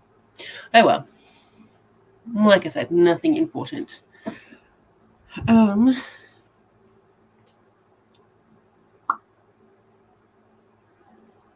Yes, okay. Oh, why is that one there? So sorry. Okay, what's the time? It's 4 o'clock for me. Do we want to do another sprint? I don't know what I want to do though. Because like I like read the pages that I'm supposed to for this already. And as much as I want to just keep reading, I figure I should try and stick to the schedule that the Tandem Global or something has set out for us. I really want to read more of it. It's the first time I felt like reading in like a week. That's upsetting. Okay, so what can I read? What am I in the mood for? Nothing. Cool.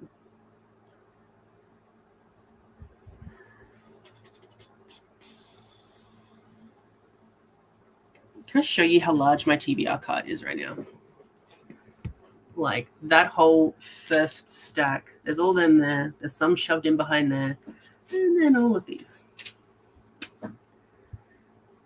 And I don't feel like reading any of them. Actually, I'm like, oh god. Ooh.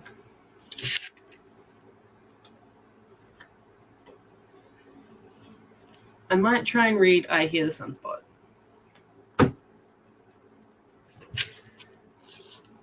So heavy.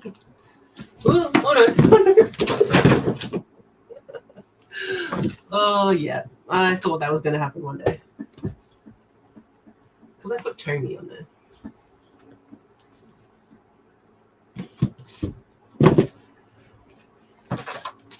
Oh no, don't squish the new book.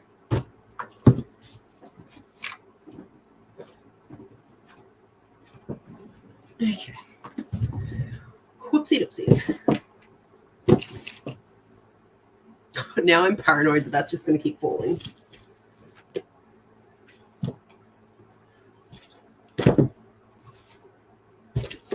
Okay. And I'm back.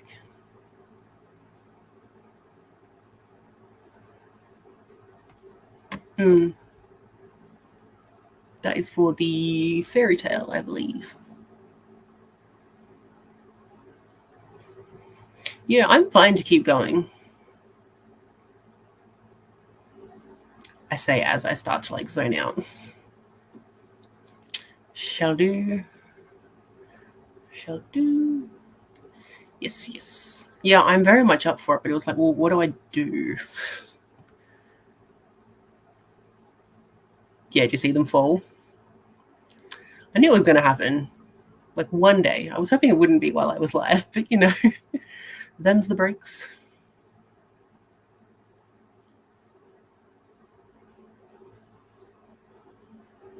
Yeah, that's fair. That's fair.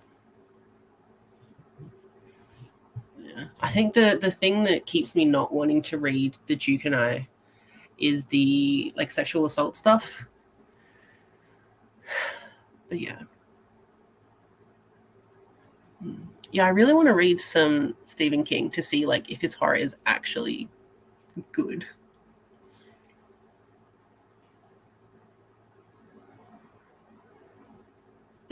Yes, his writing is scary. Yeah, that's fair.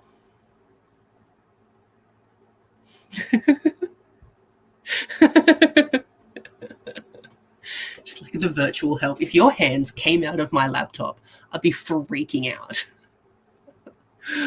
Oh, but yeah, that's just proof that I have too many books that I want to read this month. Like I say that, and then I'm like, oh, I don't know what to read.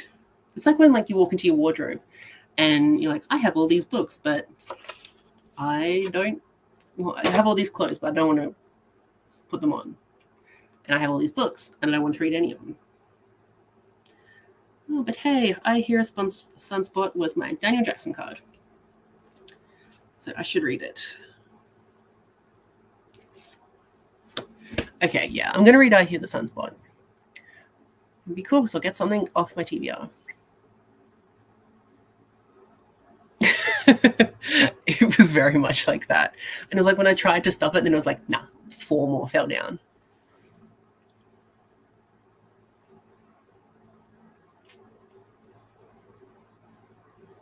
That'd be freaking terrifying. I could definitely see Erin doing that though. She'd figure out a way.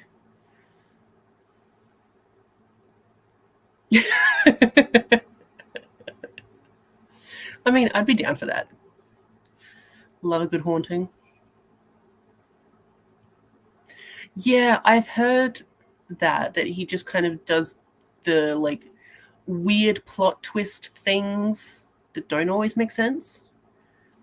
But like at this point in his career, he could write on a single page a big pile of shit and it would, you know, be sold out and everyone would be like, oh my god, it's amazing. Like, no, it's not. But he's just famous. Okay, so do we want another 45? How's everyone feeling?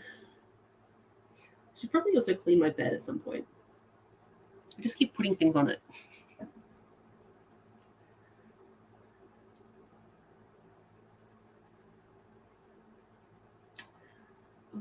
Oh, I really have to keep remembering that my brother and niece are flying in tonight.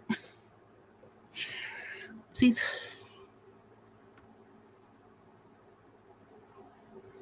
Every single time.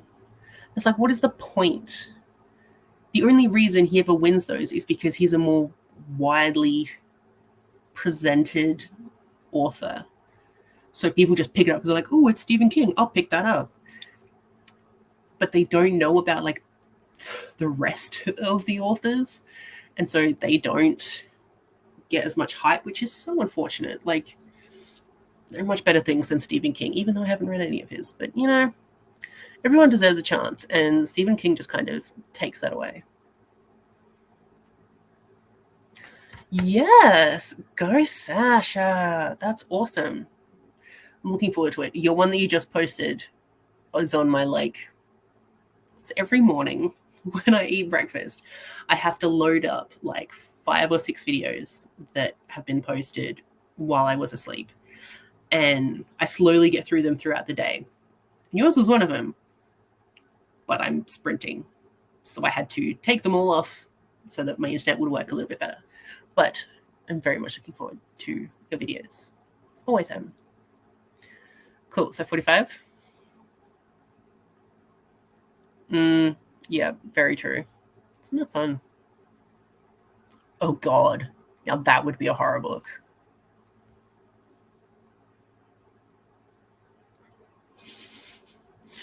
Definitely. Okay, so we will do 45. Good luck.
Okay, so that was just a tiny little thing. And I don't know why.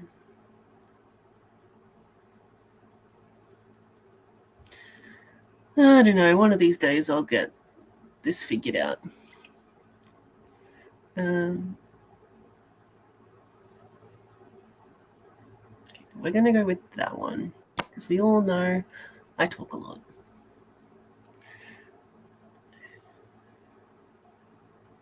Okay. Yeah, right. I saw that and I was like, that is funny. But yes, how did everyone do? Yeah, you definitely would. Be interesting. Morning, Brittany. Ninth house. Good job. Is that a reread or first time? I haven't read it, so I don't know. Good night, Layla. You're probably already gone. Did I just say Layla or Leela? I can't remember. My brain is slow. 31 pages. Good job. Can't remember what you were reading. Can't remember. So sorry. Yeah, true. But it was so quiet. I don't know. I will figure that out one day. Briefly started doing some editing. Nice. You'll probably be having to leave soon, so have fun. What's ink death? That sounds cool. Is that one of those ink heart? Yeah, that's cool. I never read the ink heart series. I watched the movie when it first came out. Don't know.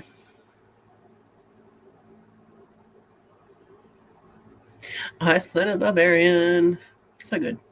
Yeah, I will probably definitely do some more sprints. At least one more, maybe two, depending on how I'm going. But yeah, that definitely wasn't the last one. Cool. Let me know how it goes. There are some like mixed opinions on it. Oh, that's awesome. That's awesome. I always feel like I want to read like those dark academia books, but then I never do, and then I just lose interest before I ever pick them up. But like they're a good vibe. Yes. Yes. Yeah, I remember. Very cool. 6:30. So yeah, that'd be like in an hour for me. Sorry. Yeah. That sucks. Sorry, I am. Yeah. So I read most of I Hear the Sunspot. I've got this teeny bit to go. I'll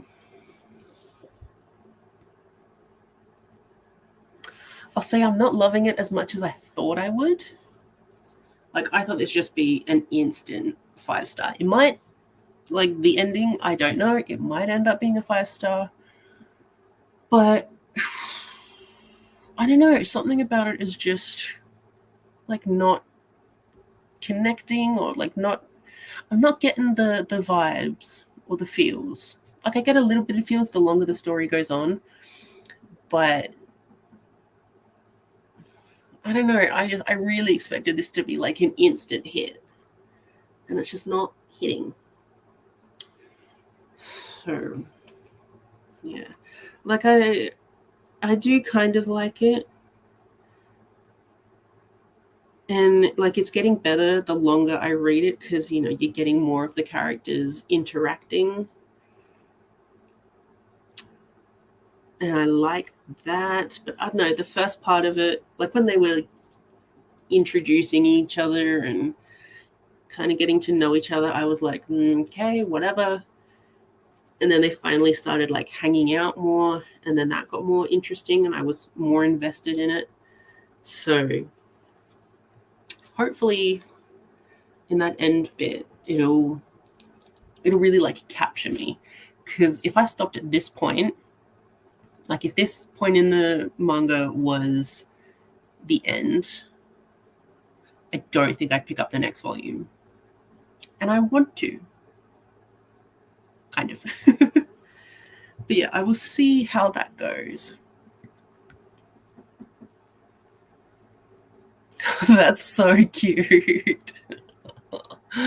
Oh, that's adorable. You should film it. Put it on your Instagram. It'd be hilarious. The D&D movie. It's like everyone is seeing it lately. Did it only like just come out? Is that why everyone's going to see it?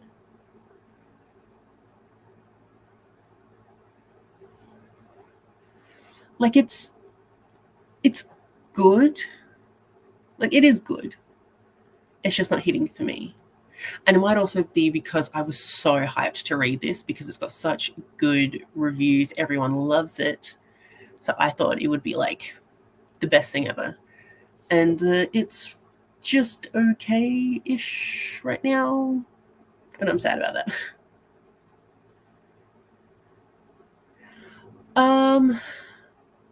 I guess I do when I think about it. Because the only other contemporary manga that I can think of is Blue Flag, which I was kind of mediocre about.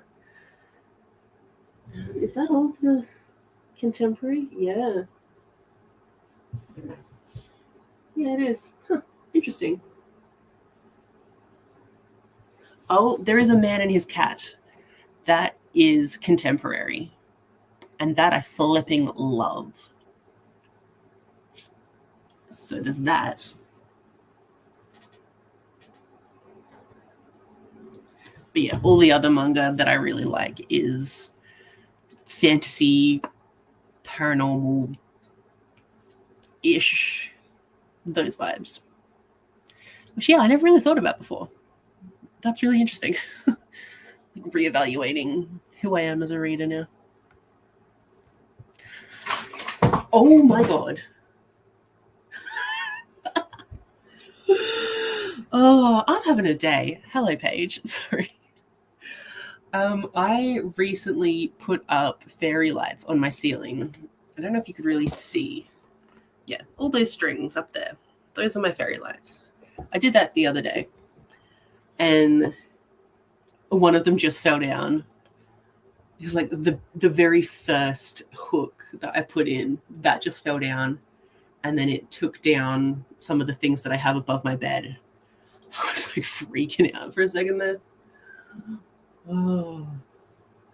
Okay. Oh, sorry. Yeah. That is very true. Maybe that's, but I always like to think I'm a character reader. But like, I need some plot in there.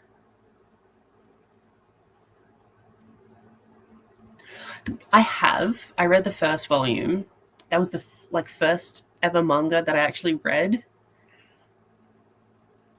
And I didn't super love it, but I also think that it might be because it was like my first, I didn't understand how to read manga properly, because I just remember being so confused by it.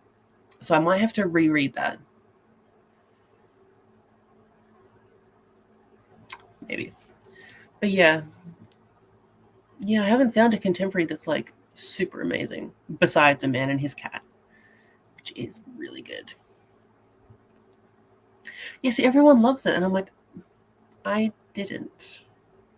But yeah, I think it was just because I didn't understand how manga worked. Oh yeah, if that happened while I was asleep, died instantly. Would have been very scary. I'm just kind of annoyed that it fell. Because, oh, there's still the hook up there, so maybe... Okay, so maybe the hook didn't fall out, which is good, because that would have been annoying. It might have just been the wire or the cable came out of it. Yeah, I had so much trouble putting those up. So I'm like, if I have to put them up again, I'm not doing it.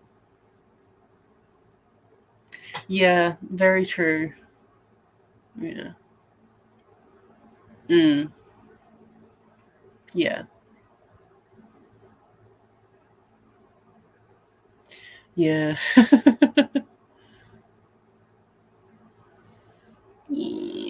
I always got to have like differing opinions on things, which is annoying. Yeah. Ugh. Now I'm worried that all of the fairy lights are going to fall down.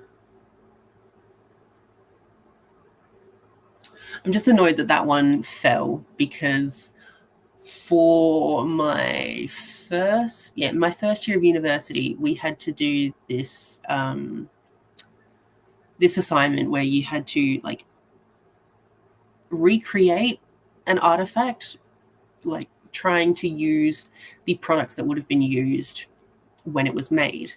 And I did a like a terracotta statue of a gladiator, and it's sitting up there, but it's not holding together. So it's been like what 3 years since I made that, and like the face is just crumbling from other things hitting it.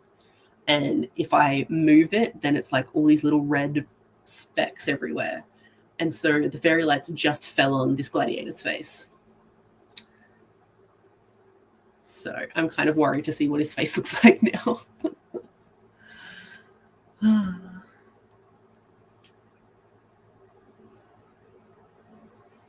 have no idea what Yotsuba is. Never heard of that. Oh, good job, baby. He still has a kind of shame on.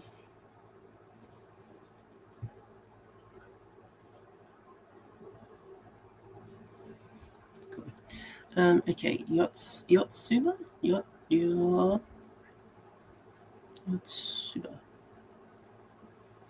What is a Yotsuba? Ooh, green hair. Tell me what it is.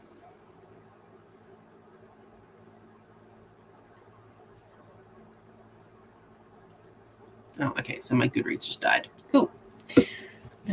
But from what I saw, it looks very cute.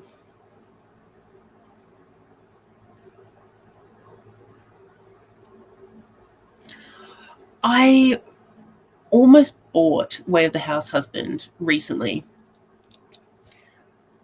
but the fact that it was like kind of like a like used to be in the mafia, I never like mafia things. I find them kind of boring. So that was the reason I was like, nah. But yeah, if it's just one joke over and over, I might still be like, yeah, nah. What you want, babies? He's doing a bit of crying now, so I might have to keep to the timer this time so I can go and sort him out.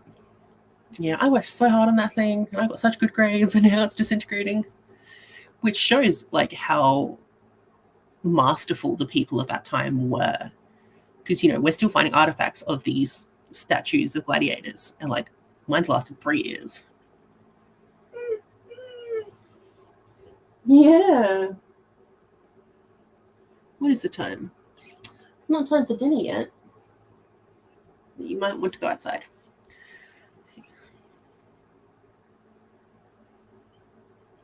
Oh, okay. So yeah, I might.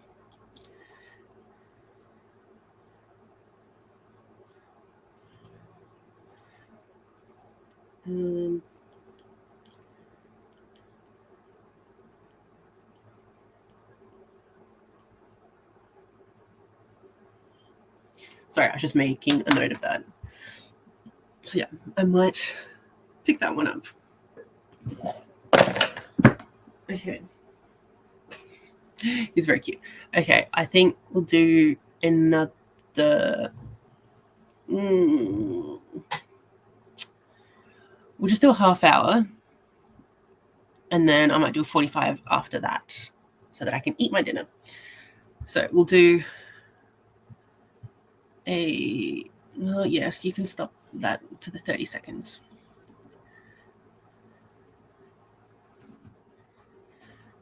We'll do 30.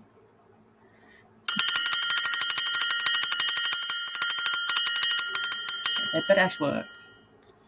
Hopefully you'll hear the timer this time.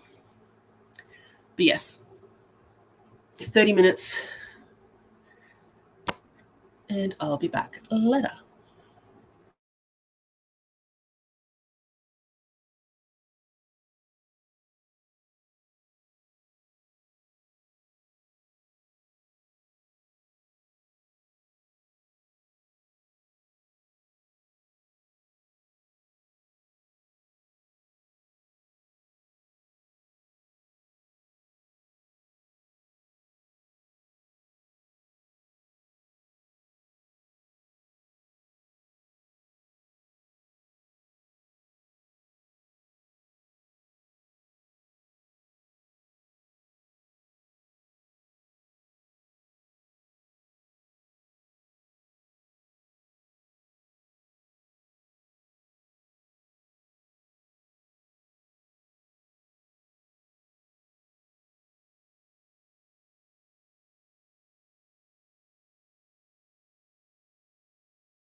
Well, I heard that.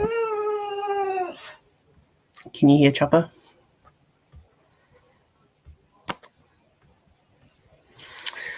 Ay.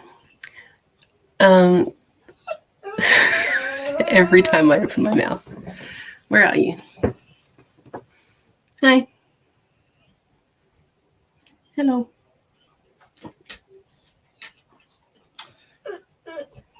I know. It's been on your bed for a little bit. Okay, I know that he wants a dinner, which is fair. Yes, so how did everyone do?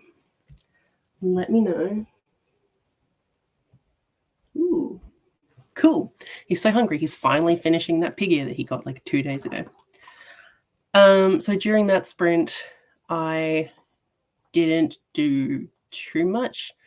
I had to take Chopper outside to go to the bathroom. That took a while. He sometimes just likes to stand.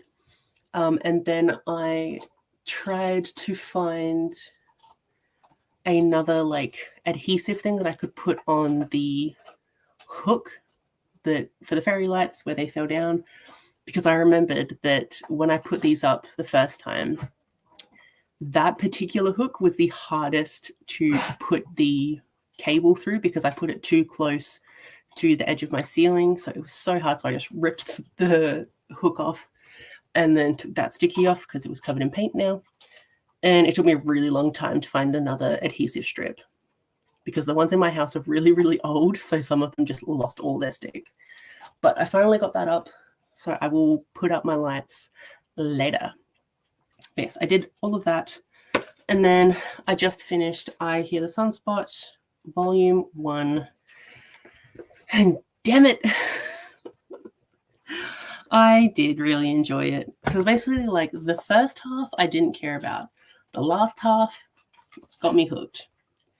Just because, yeah, it's those two boys getting closer and then, you know, catching feelings. And I enjoyed that quite a lot. So that is what I was more interested in. I think it's going to come out at like either 3.5 or like a low 4. And I'm probably going to read the rest of the series. Because yes, it was cute. And that's about all I got. It was cute. So yeah. But at least I read something today. With lovely. So where was I up to here? Okay.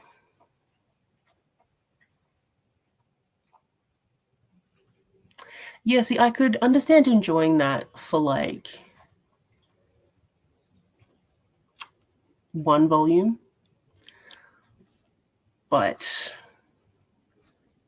for several manga volumes, sorry, my brain is just completely turned off. Yeah, I'd probably read the first volume. I don't know if I'd read any more if it's just like the same story told over and over again. Cool. Oh yeah, you probably wouldn't have left yet. That's cool. Hope you enjoy it. That's true. Yes, he is a sucky boy. He is just a little bit hungry, which is good that he's hungry. Sorry, there's something in my eye. It's good that he's hungry because that means he's not feeling as nauseous anymore, which is really, really great. But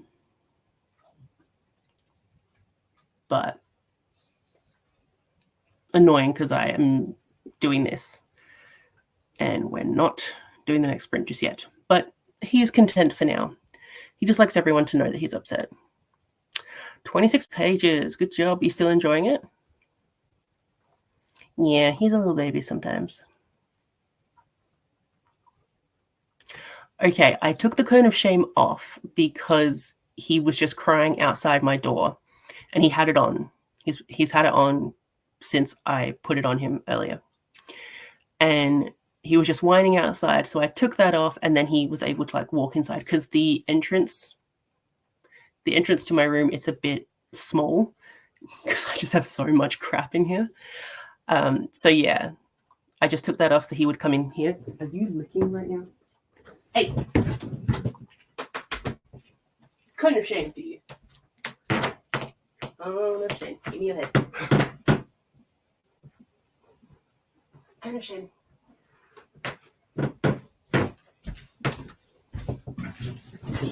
Okay, the cone of shame is now back on him because he did just start to lick. He's definitely going to need that on all the time. But yeah, I took it off so he could walk into the room. And then he started eating the rest of his pig ear, and it was easier for him to pick that up and eat it without the cone. And then as soon as he finished eating, he started licking. And I was like, yeah. So the cone of shame is now back on him. And I think it will be consistently now until he gets the sutures out. So yeah, cheeky little boy. I need to read this manga series.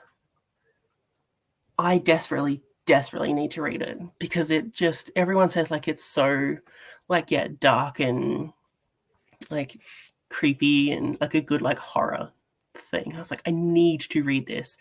I actually bought this for my niece for like her 9th birthday, and she was like, you don't know what this is about, do you? And I was like, no, that's just a bunch of kids on the cover.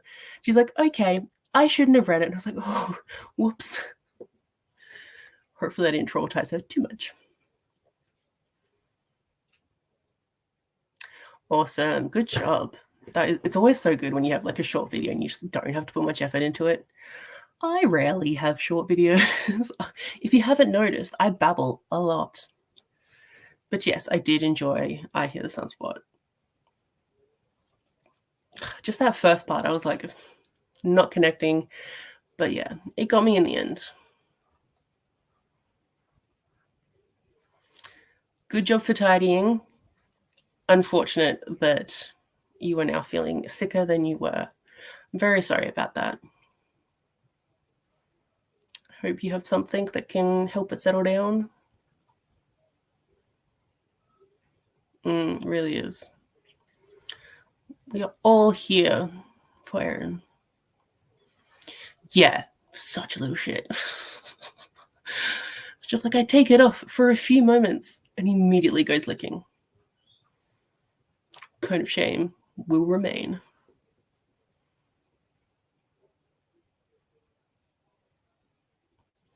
Oh, those pesky little side effects with medications. So annoying. The most hilarious side effect I ever had was yawning. Like, of all the things to get, that was the one I got. Because it said on the label, like, you know, that would be one of the side effects. And then that's the one I got. I'm like, yawning? That's just too funny. So I was just constantly yawning, and it was really annoying. But yeah, kind of hilarious. Right? I was saying that earlier, that like taking care of him right now is like looking after a baby. Cone of shame, my man. Cone of shame. Yeah. I bet you're upset with having that on. You got to learn not to lick your sore leg. He's also probably still hungry, so that's why he's crying. Yeah. It's always rough going. I didn't know. It was a manga. I knew she liked manga. It had kids on the cover. I'm like, okay, this must be fine. And I knew it was popular. I didn't know what it was about, but I knew it was popular. So I bought that. I also bought Blue Exorcist for her in that birthday as well. So yeah, that comment that she made applied to both of them. 9-year-olds should not have read it. Whoopsie doopsie. I mean, she's mostly okay now. Kind of. Okay, I don't know what I would read next. What would I be in the mood for?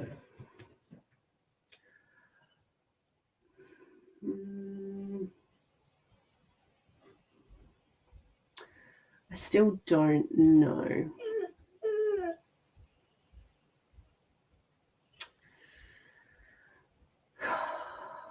Oh, what is this doing here? Oh, one of the books that fell down earlier is in the wrong spot, and I completely missed that.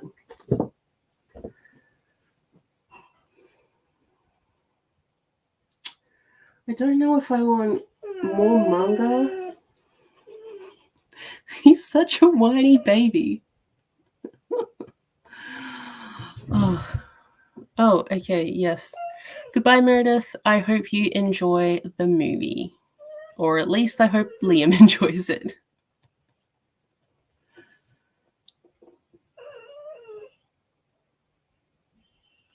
Yeah, he definitely knows how to work a room and get what he wants. Because he's just... Oh, now he's looking at the door. Hi. Hi, I know. Life's so hard, isn't it? I mean, it would be. You literally had your leg broken. Yeah. Yeah, he knows that he's gorgeous and that he has me wrapped around his finger. But I'm also going to ignore him. So I'm sorry if you can constantly hear his crying. Welcome to my world.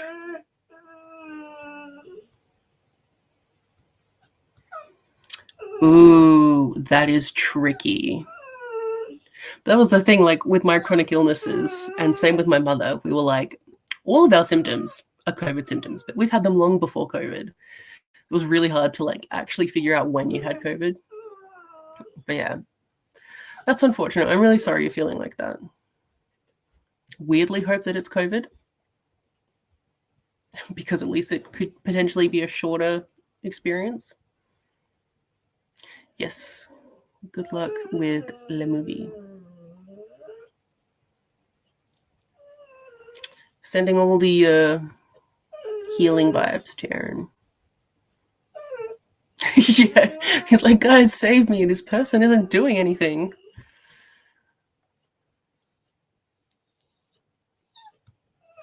Everyone is his fans.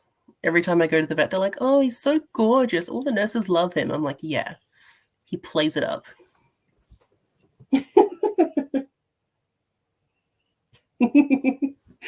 He does just look so hilariously upset.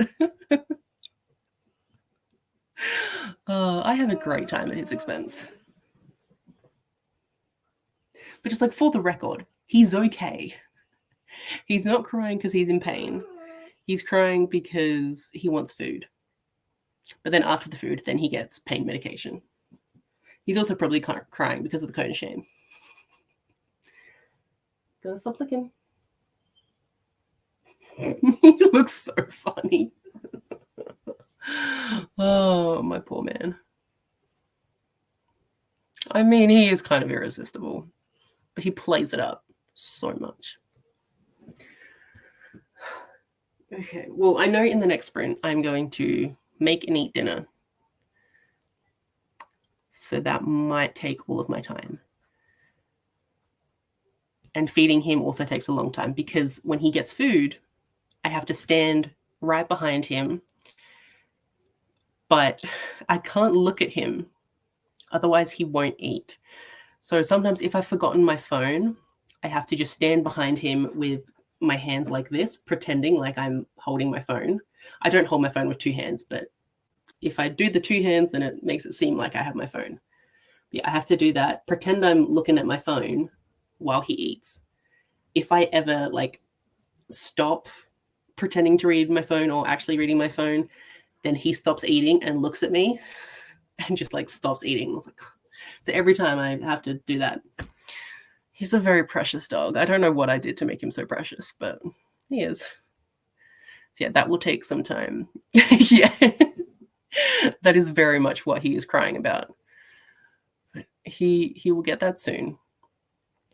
So yes, I'm going to feed the dog, feed myself. If I have time, I might read, but honestly, I probably won't. I've done one book today, and then most of this, which I really just do want to continue this. It's so good and interesting. But yeah, I'll have to wait for that one. Oh my god, that would be good. Oh, that would be very good. He really is, right?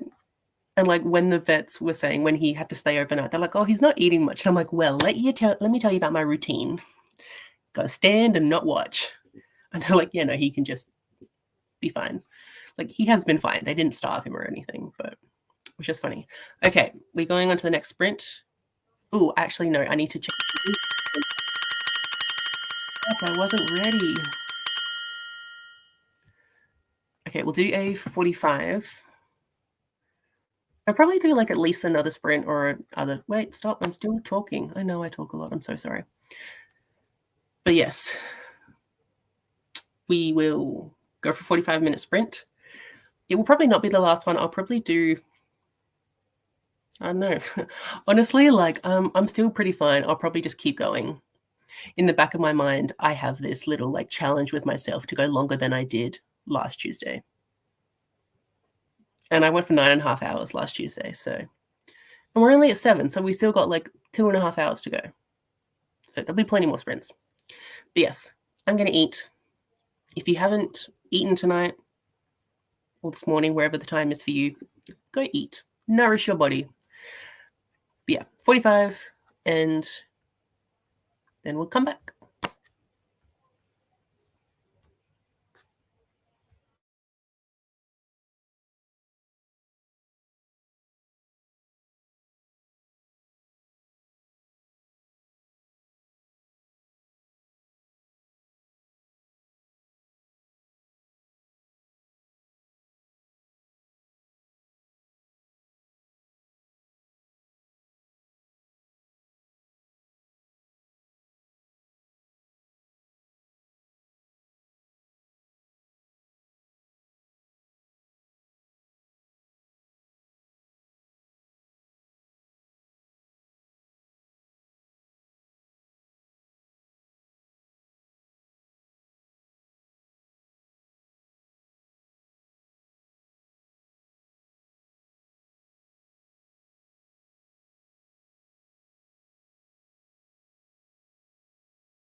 Okay, hello everyone. Don't know why I even try and pretend that I can do these short breaks. We all know that's not happening. So he did eat, which was really good. I don't know whether I should be giving him more food because he might still be hungry. But he ate the chicken, which he's finally been trying to eat. But I don't know if I should try and give him some of his old food that he used to love. But for now, we're just sticking with the small amount of chicken. So he did eat, which was good, and I didn't have to watch him. He was that hungry, he didn't need assistance. Yeah. Yes, I really hope he ate something. Or you're at least planning to very soon. Because while coffee is life, it is also not food.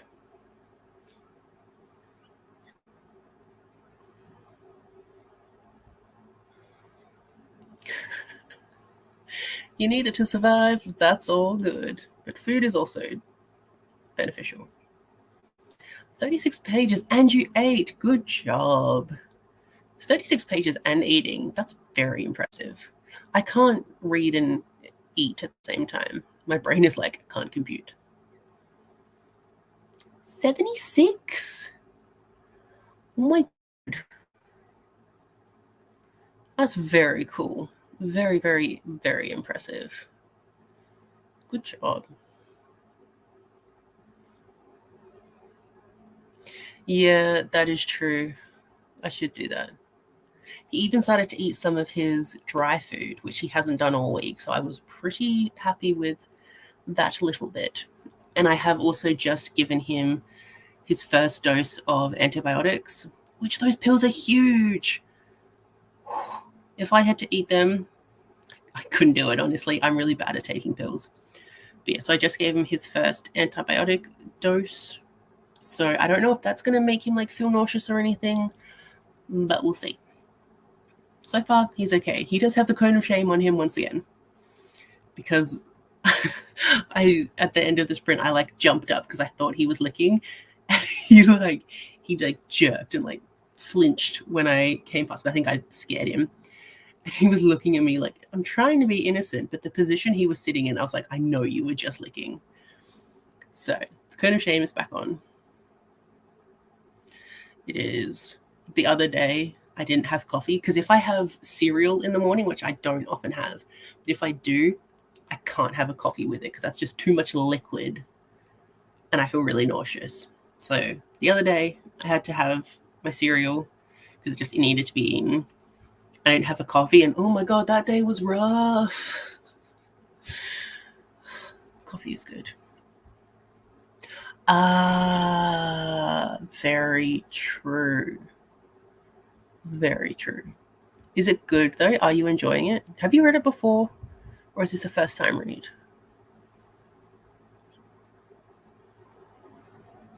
But you had a shower. It takes so many spoons just to shower. And yeah, if your body can't take food right now, that's okay. Or just have those like crackers that have no taste, just have something in your belly.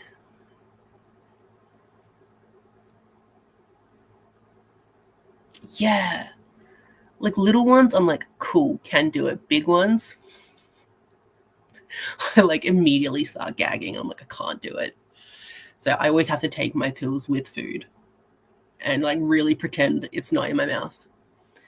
But yeah, maybe that's how I raised a really precious dog because I myself am very precious. Wouldn't surprise me. What did I do? Yeah, so I fed Chopper. I ate my food. I doom scrolled for a little bit.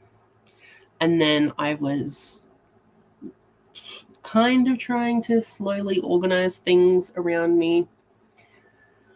But that didn't go super well. I tidied a little bit, but not much.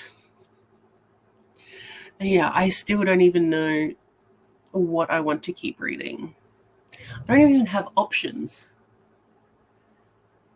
Like, I'm just looking at these like 30 books on my book cart and I have no idea.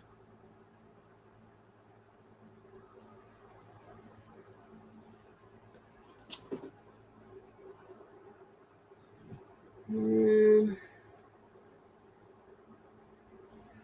know what I might do? Oh, I have to move the big stack again.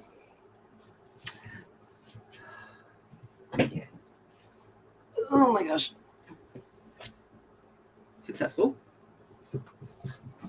It's really just these two that keep mucking it up, which is Deltora Quest and Tomy.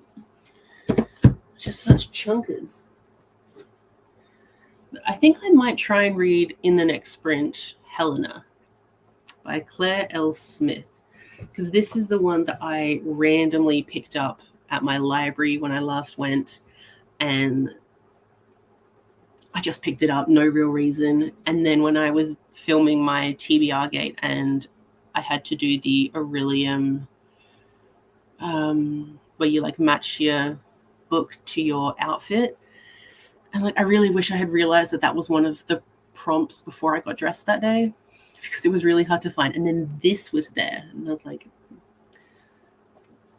that was just incredibly lucky. So I might try and read like the first chapter or two of this just to see what it's about and see if I'll like it, because I know it's something like a mortician goes to live like near the funeral, no, not the funeral, near the cemetery, and she is like being haunted by the ghosts that want to possess her or something. I don't really know, but I'll give it a go. It's also historical. It's set in London, 1855. So I shall see. Now I have to move all the books back. They're surprisingly heavy. It's because there's like 20 of them.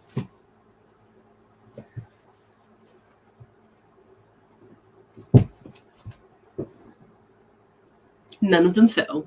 I feel like that is a huge success right now.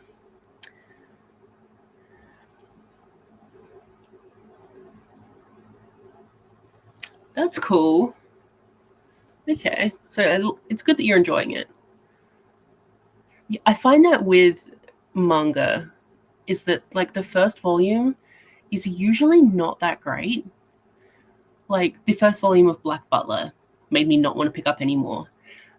And then I did, and I'm obsessed.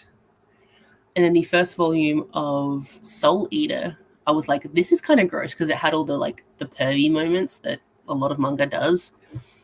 And I was like, oh, like I kind of like the concept, but don't really like anything else.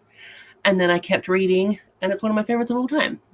So yeah, it's always those first volumes that are like not the best, you know?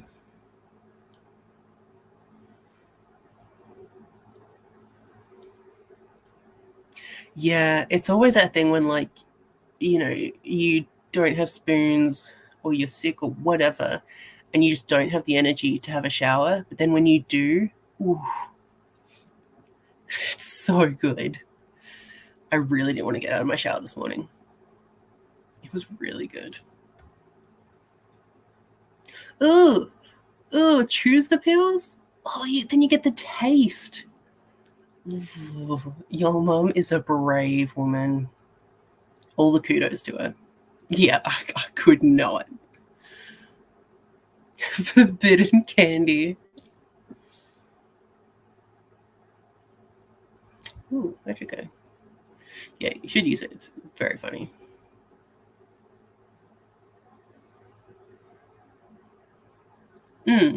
Yeah, I'm intrigued about it too. It does sound good, but like, you know, when you haven't ever heard anything about a book and you're like, what if this isn't actually good? So I'm always hesitant with that. But I should remind myself that I just randomly picked up Sync and it's going on my favorites of the year. I'm obsessed. So maybe I'll have good luck with this. And it's so short. It is 141 pages with like decently sized writing. Which, yeah, very intrigued. So yes, I will see how it goes and I'll let you know. Oh, where'd we go? It was an accomplishment.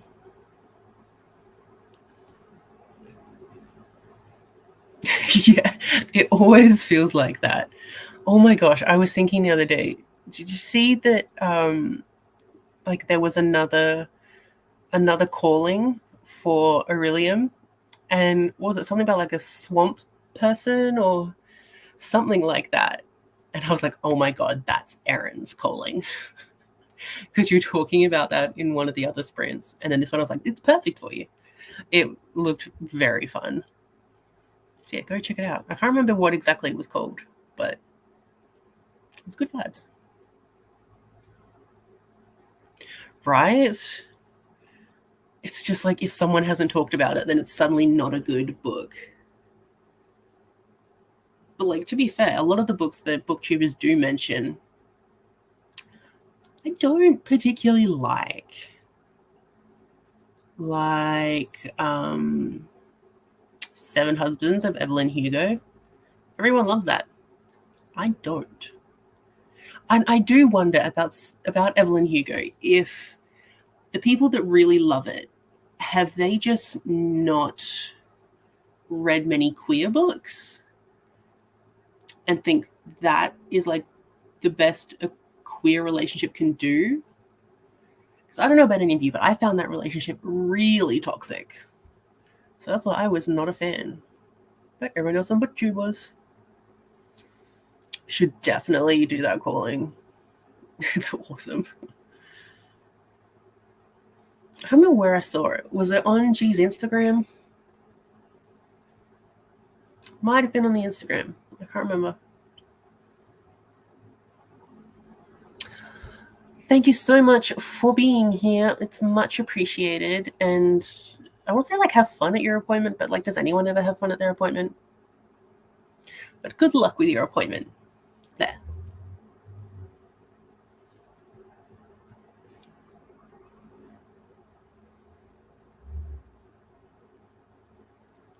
Yeah, don't read Evelyn Hugo.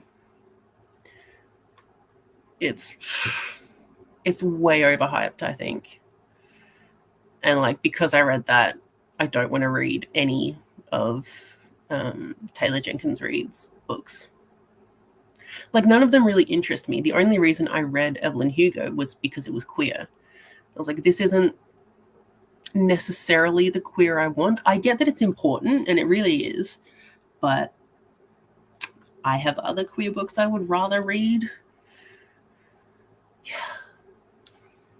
But yeah, don't read it.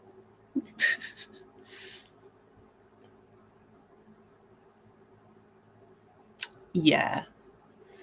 I honestly wanted more of the friendship between Evelyn and her guy friend.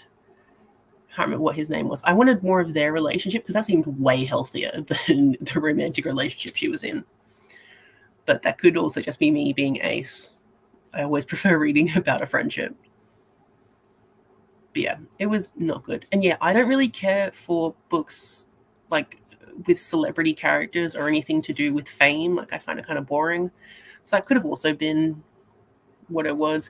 And I do think a lot of the Evelyn Hugo hype was due to it being like a different, not format, but just the way it was told and how it kind of seemed like what Taylor Jenkins Reid does really good, I guess, is those books that sound like they could be like a biography or a nonfiction thing about a certain person, but they're actually totally fiction. And I think that's brilliant. That's really cool that they can do that. And I think that's why a lot of people are always really hyped about their books, because it's such like a new concept maybe, but doesn't always work out. Was that one of her like first books or something? Because, like, I don't think many people talk about that. They always talk about Daisy Jones and Evelyn Hugo. Ooh. No. I was trying to stop it before the bell went off. That didn't work. But yeah, we all know I don't stick to the time. Thank you. I'm so glad that, like, yeah, I'm not alone.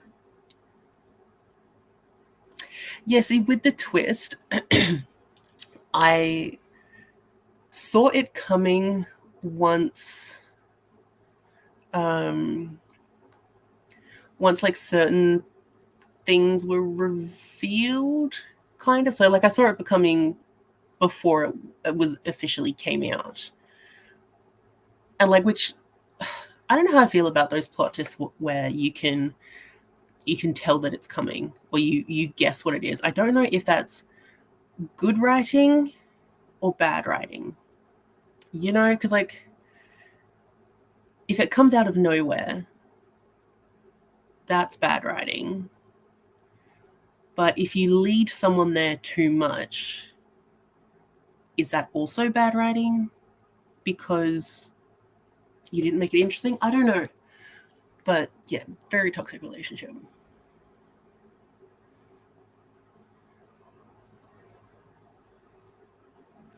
Oh, that's so true.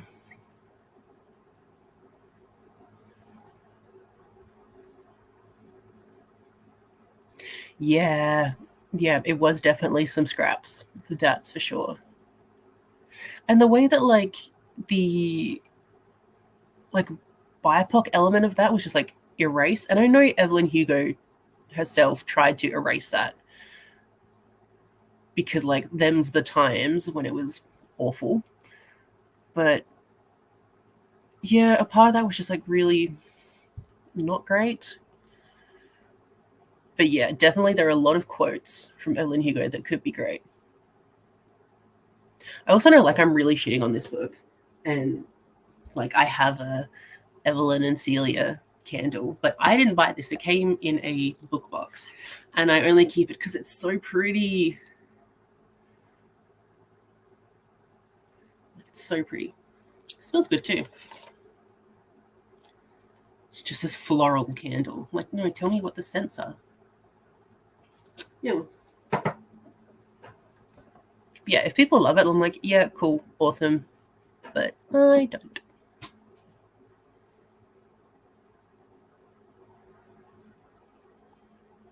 Yeah, I don't know what it is about fame books. Somehow it just feels old. I don't know. I don't know how to describe that. We love your cynicism. It's always fun. Okay.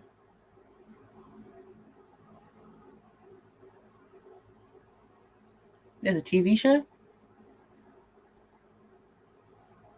Oh, of One True Loves?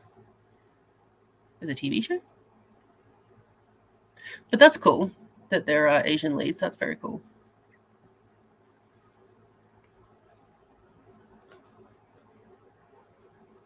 Yeah, I feel the exact same way. Like, yeah, I gave it like 3 stars.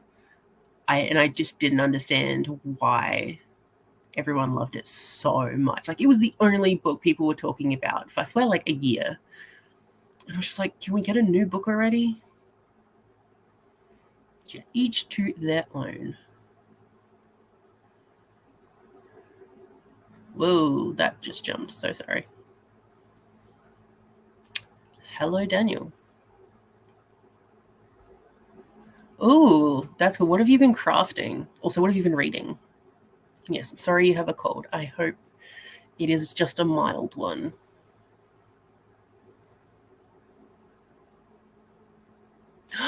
Simu, I love him. He's so good. I really want to read his biography. So, We Were Dreamers. I really want to read that. Just, he's like a gem of a human being.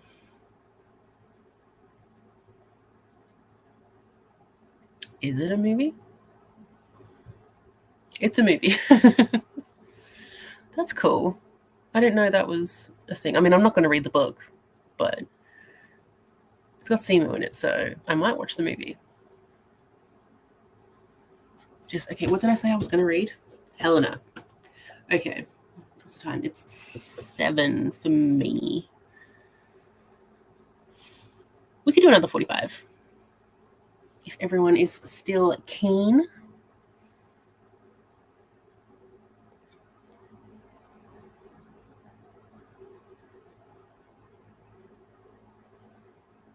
Sorry, I'm just totally zoning out. While I look at all my notifications. I have an email about my graduation. Let's ignore that.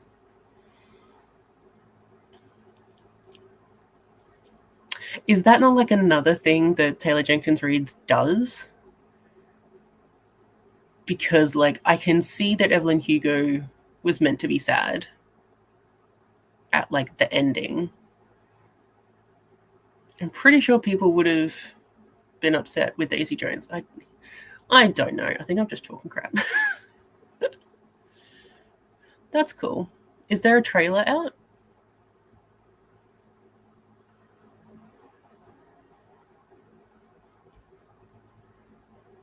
Mini rooms with the little furniture. Oh, like miniatures? That's very cool. I had to do an assignment about miniatures and like what they mean to archaeology. I didn't enjoy it, but I love miniatures. Ooh, they're so good. So if you're doing that, that's very cool. Hollow Kingdom. Is that the one where there's like the like plague masks on the cover? Where's my phone? Oh, there. Hello, little shameful boy.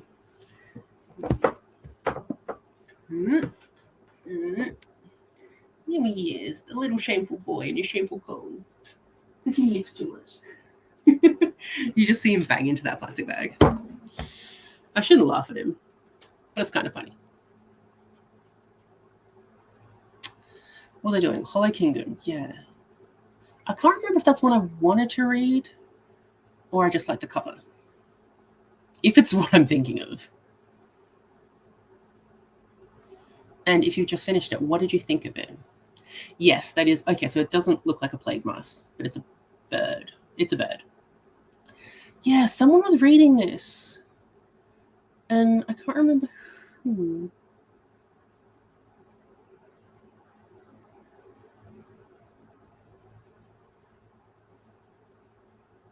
Okay, that actually sounds really interesting. That sounds really interesting. What did you think of it? Because I'm now very intrigued. Ooh, there was a lot. So sorry. So yes, we will do a 45-minute sprint in a moment. Oh yeah, I have an email from a friend that they live in America, so I don't see them. But I haven't read that email, and it came in before I started university. So we're talking like 4 years now. And I feel awful. Luckily, my friend understands, but I really need to get to that.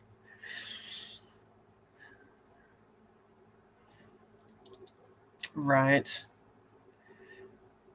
Like, ugh, mine just go on forever. No, I gotta stop looking at them. They're gonna cause me stress. Okay. I mean, then I guess that's always a good thing if an author can make you cry. TJ Klune makes me cry all the time. It's fantastic.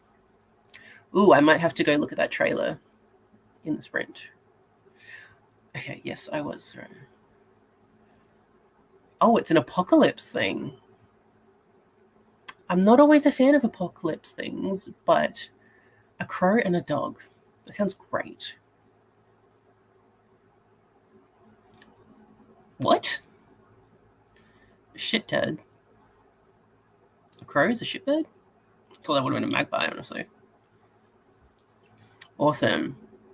Yeah, I will have to look into that. Oh, there's a sequel? Oh yeah, wouldn't you look at that? It says number 1. Ooh, feral creatures. Yeah, they look very interesting. Ow, I hit my elbow. Yeah, definitely have to do that sometimes. You're like, I'm not ready for it to end or anything. Mm,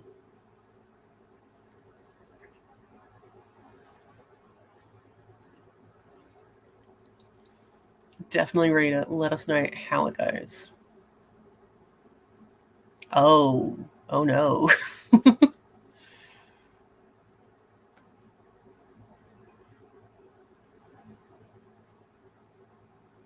Oh wow. That's very impressive.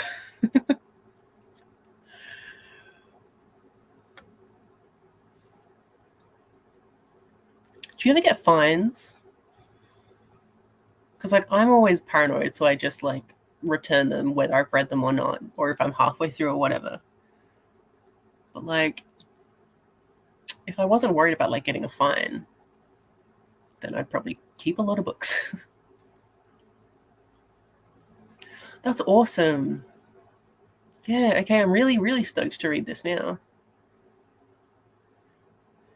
But okay, we will start reading. So another 45-minute sprint, because I think I have to go deal with my puppy. Oh no, he gave up. He's lying in his bed. Cool. All right. Happy reading, everyone.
Hello, hello.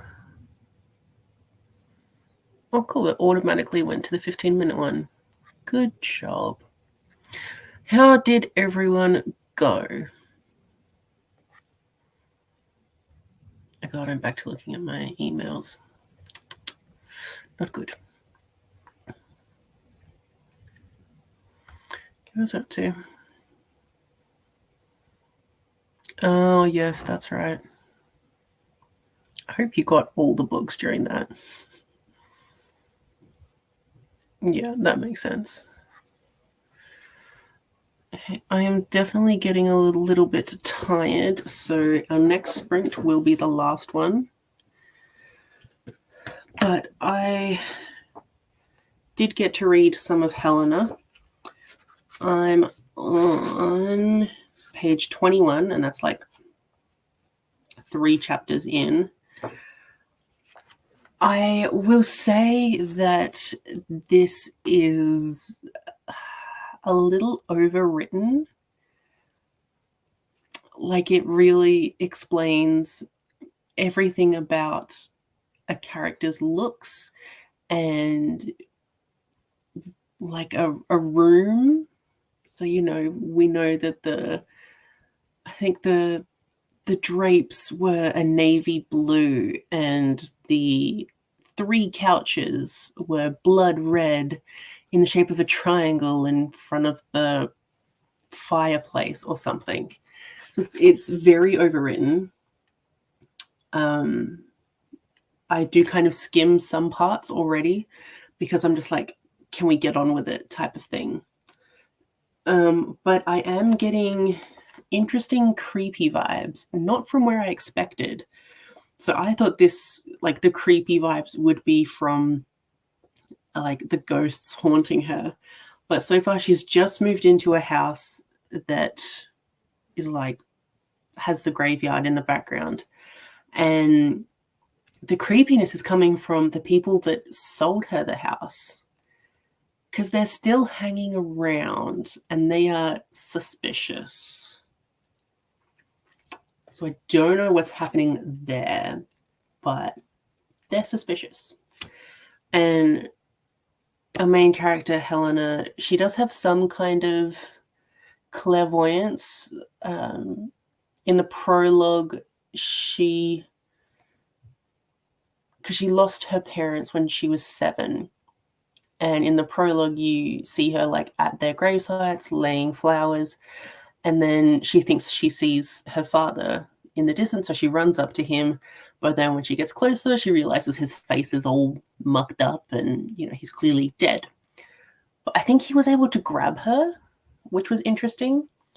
And there is this thing with a raven. I'm assuming it's a raven because at the beginning there is a quote from The Raven by Edgar Allan Poe. And her last name is Morrigan. So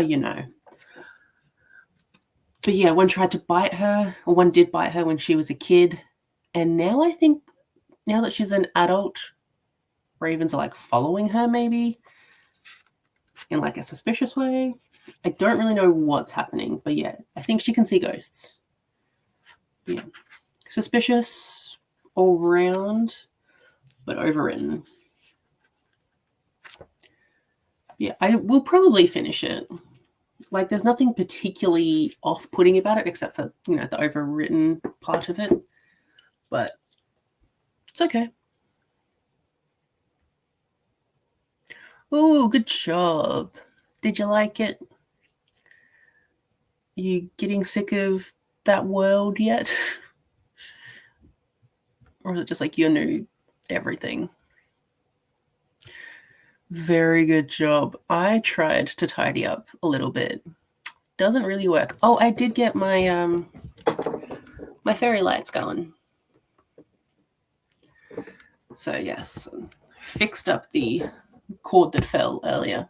Yeah, I got them put up. But yeah, I really need to tidy up my room. I've put a bunch of stuff on my bed, so I need to get to those before I try and go to sleep.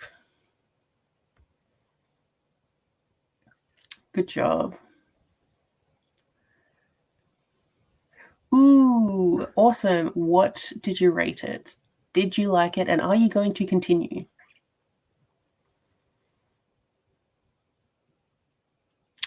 There's a lot of that. And like, there was even this description of a background character. And, you know, you got that she had blonde ringlets and she had freckles and her dress did this thing. She didn't speak at all. I can't even remember she had a name. But like, we got all this detail about someone that so far doesn't matter.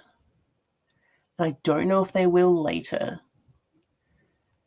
But like, she didn't even speak. And we got all this description about her. I was like, don't care. And I didn't like the way Helena described herself. She kept talking about how like gaunt and skinny she was.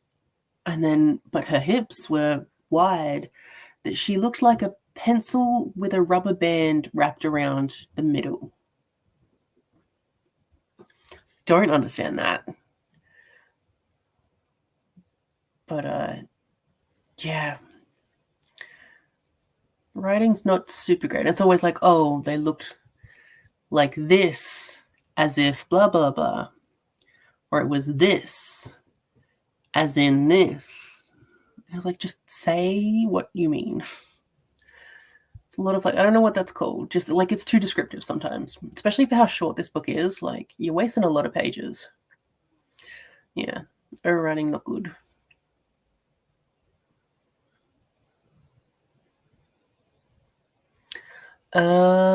Very true.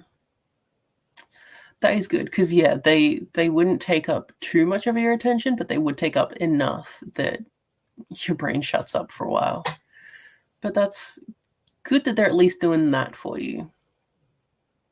Are you able to like differentiate different books in a series, or are they all just blended into one? Core pile is good. 3 stars. Okay, that's not bad. That's good. Yeah, I wonder if it'll get better for you because, like I said earlier, like first volumes of manga sometimes aren't great. But yeah, that's really cool that yeah you want to continue. I really need to read it.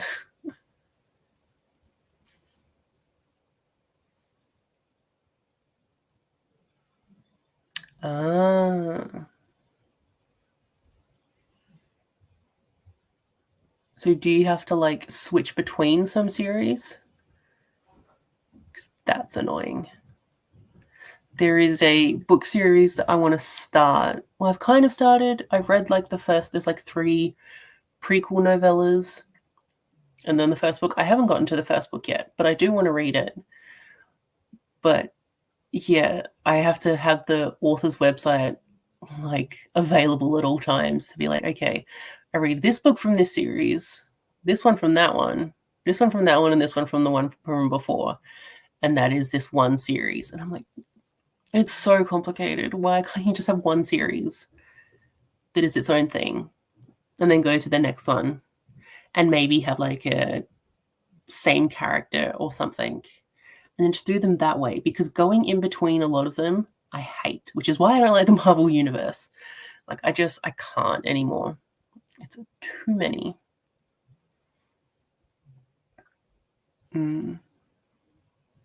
That's cool.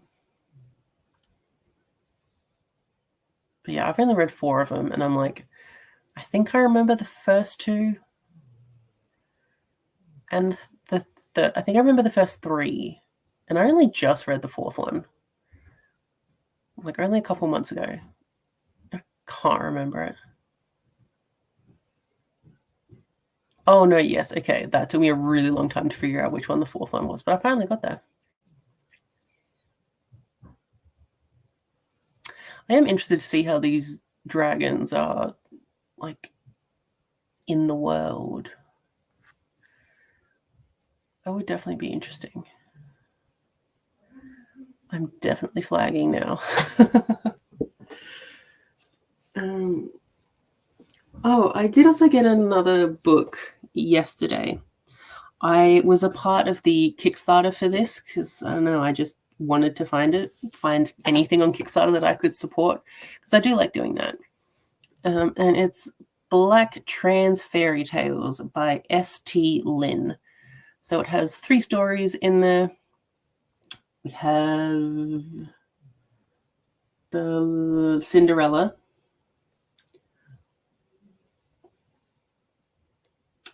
Wait, no, that's Mermaid. So Ariel. That one is Cinderella. That one is Beauty is Beast. Yeah. And yeah, so they are all Black trans women main characters. So that's super cool. And it's obviously an indie book. And I'm kind of excited to get to. I'm not really a huge fan of retellings, but I'm like, it's Black and trans, so of course I'm going to read it. But I just find it weirdly weird. You can't tell, but this is all color. And like, I don't see that with paperbacks very often. So like, anytime there's a bit of color, I'm like, what is going on? Actually, no, it doesn't say how long they are. How long are each one? So Cinderella is about 80 pages. That's about all the math I can do. The Mermaid one is, again, about 80-ish pages. And the Beauty and the Beast one's like 90-ish pages. Maybe, I don't know. It is too late for math. But yeah, I will probably get around to it because it does sound kind of badass.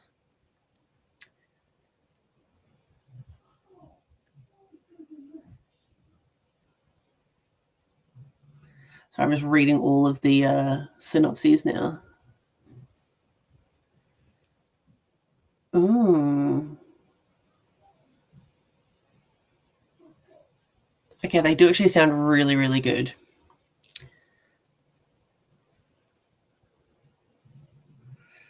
Okay, so like in Cinderella's stepmother keeps being really transphobic and basically kicks her out, dumps her on the edge of the kingdom. But, you know, she succeeds. And then Erica, so it's Erica instead of Ariel. So Erica's father sends her across the ocean to the New World, only for a suspicious deckhand to throw her overboard mid-journey. With help from Princess Ariel and a little bit of magic, Erica learns how to live and love under the sea without her voice. And then Belle has been harassed by Gaston for years, which is very canon. Escapes into her books and an abandoned castle in the woods to get away. That's valid. Turns out the castle isn't abandoned. And the guardian who lives there thinks Belle deserves the whole world. Oh, that's cute. That's very cute. Yeah, so I assume they're all going to be like happy endings because, you know, they're fairy tales and, you know, they're trans stories. So most of the time you get a happy ending with those because we suffer enough awful things in real life, we don't need to read about it. But yeah, I'm kind of keen to read this now that I read the synopses. But yeah, just another cool thing.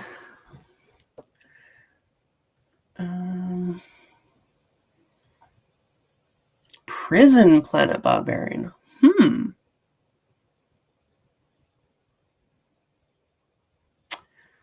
That's kind of interesting. Yeah, exactly. Prison Planet? It does sound interesting. Okay. It should be good. Yes, I will figure out when I'm going to read it because I don't know that yet. Yeah, it's weird when things like that happen. Yeah. Okay. Wow, that bell is kind of annoying. I should have just left it quiet. So we'll do another sprint, but this will be the last one because I is tired. So happy reading.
So sorry, I've been completely muted that entire time.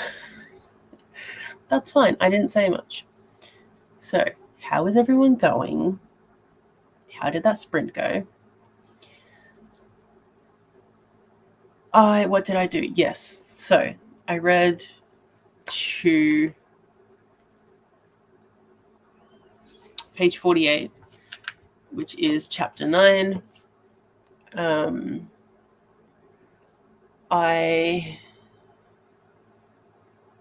Now my brain has stopped working. I'm so sorry, guys. Yeah, I was totally muted. Like I said, my brain isn't working. Yeah, I read a couple chapters of this. It's still overwritten. I am definitely skimming some paragraphs because, like, there's no point. I don't need to know what the room looks like. Like, not every single room that we go to. But yeah, there was a few chapters where I was like, what was the point of that? It didn't really seem to move the story along at all. I don't even know what the story is. Like, we did have a scene where Helena saw a ghost and it looked very creepy, and turned out the ghost was one of the clients that she had. So yeah, if you don't know, she's a mortician. So yeah, it was a person on her table that was the ghost that, like, kept screaming at her, and it was very confusing. Yeah, I don't understand what the story is about. Like, we've had 2 ghost sightings, and that's it. And there's a detective inspector that is asking questions because the person that she just worked on was murdered, and they think he's connected to a bunch of other murders that have taken place, and it sounded kind of gruesome, but I don't know. We did get a scene that did not, I mean, like, it was nice that it happened, but it didn't move the story along at all. But two side characters in this that are both female, I immediately, when I saw that they were in a house together, I was like, they're together, you know, like, there's definitely some gay stuff going on. And that was confirmed. Helena was walking to one of their apartments because, of course, you know, they had to have 2 to, like, make it seem like they weren't lovers, and she saw them kissing, and I was like, oh cool, you know, we get some sapphic rep. But, like, I didn't see the point. I'm always down for queer rep, but, like, what was the point in telling us that? Like, I don't understand.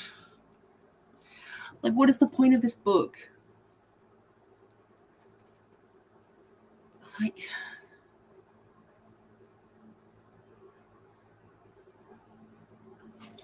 okay, so looking at the synopsis,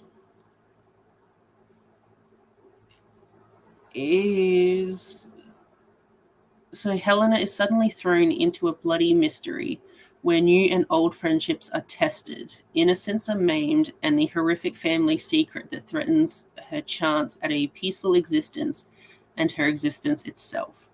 Yeah, there's definitely something going on with Helena's aunt and uncle that she, like, doesn't want to think about because I think they were awful to her. I don't know what's happening there. I don't know. It's still not a bad book. I'll probably finish it.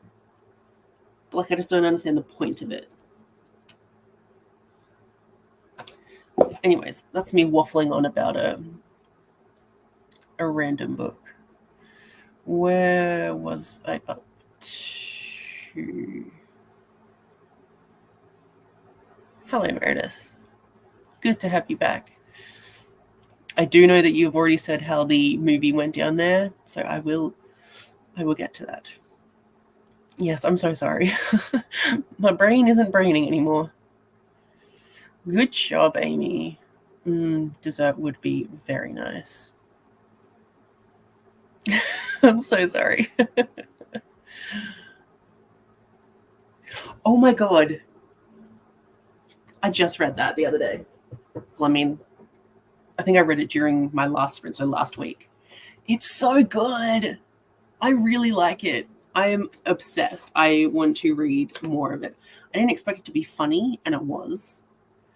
And it was still like, I don't want to say creepy, but it was just cool because this kaiju, the number 8 variation, is just a guy that's like infected. It's like Venom, except it's not an entirely new entity that I know of, but it's got like Venom vibes. But oh, it's so good. I can't wait to read the next one. I hope you enjoyed it. I know you said you read it, but did you enjoy it? Because I certainly did. Sorry. That's fair. It's always good to have snacks. I was having some chips as well because I think I just needed to eat more sugar because my head was pounding. So I'm testing out to see if salt helps that. I know I said sugar before. I meant salt. I is tired. Yes, I'm keen to know. Wow, you cried. That's interesting. Considering you weren't the biggest fan. So that's really cool. Yeah, the clients are the dead bodies.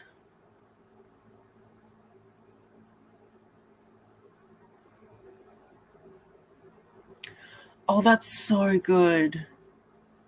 I love platonic friendships. I mean, obviously, platonic are friendships, but I love platonic relationships. And yeah, you definitely need more male female friendships. Because, like, back in the day where it's like, oh, men and women can't be friends. Bullshit. You can be friends with people. So good. That's awesome. Yeah, yeah, we're just friends, nothing more, nothing to see here except all the gay.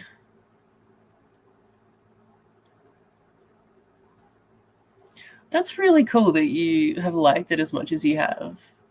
It's very interesting. Yes, so glad you liked it. It's so good.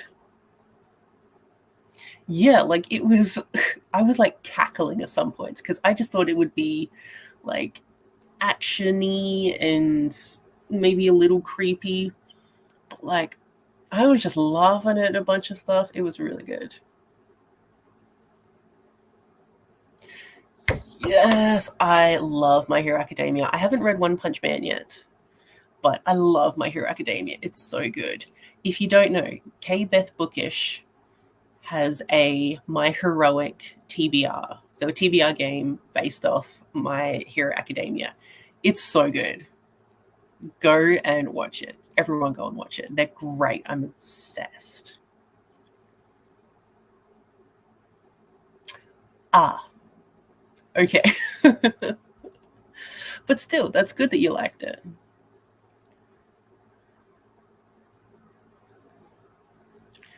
Good job, everyone, for not watching movies. Very proud of you.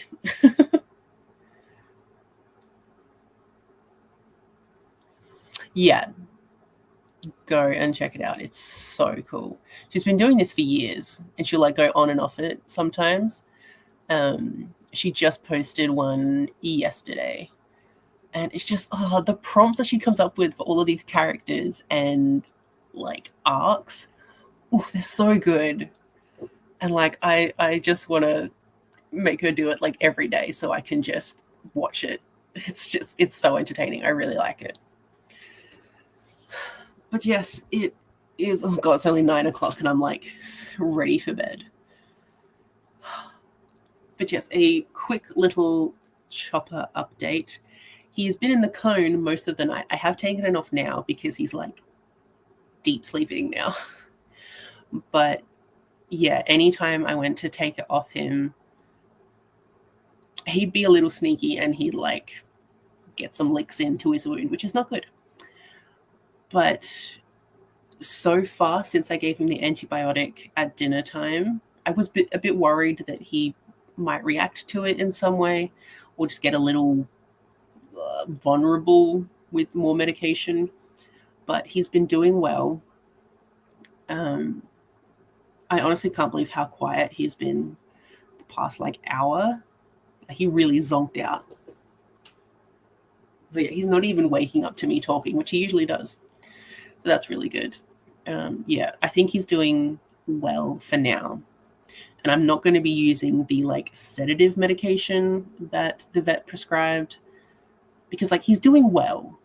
And the pain relief medication that he has been on for a while seems to work fine. He doesn't seem like he's in pain. So I'm going to stick with that and not do the more sedative like ones because I don't think he needs it. But if he gets really fussy or because like last night, which now I obviously know why he was acting up so much last night is because he like ate his staples. So that makes sense why he was so up and about and crying and wanting to do things. So if he got like that again, I would probably use the sedatives the next day. But if he pulls out any more of his staples, I'm going to lose my mind. But he won't because I'll be putting the collar on him. I'm not going to put the collar on when when I'm asleep. Because I don't think he could sleep properly with that. Like for now, I'm awake. He knows it's not like nighttime. I babble way too much to host sprints. I probably shouldn't do it.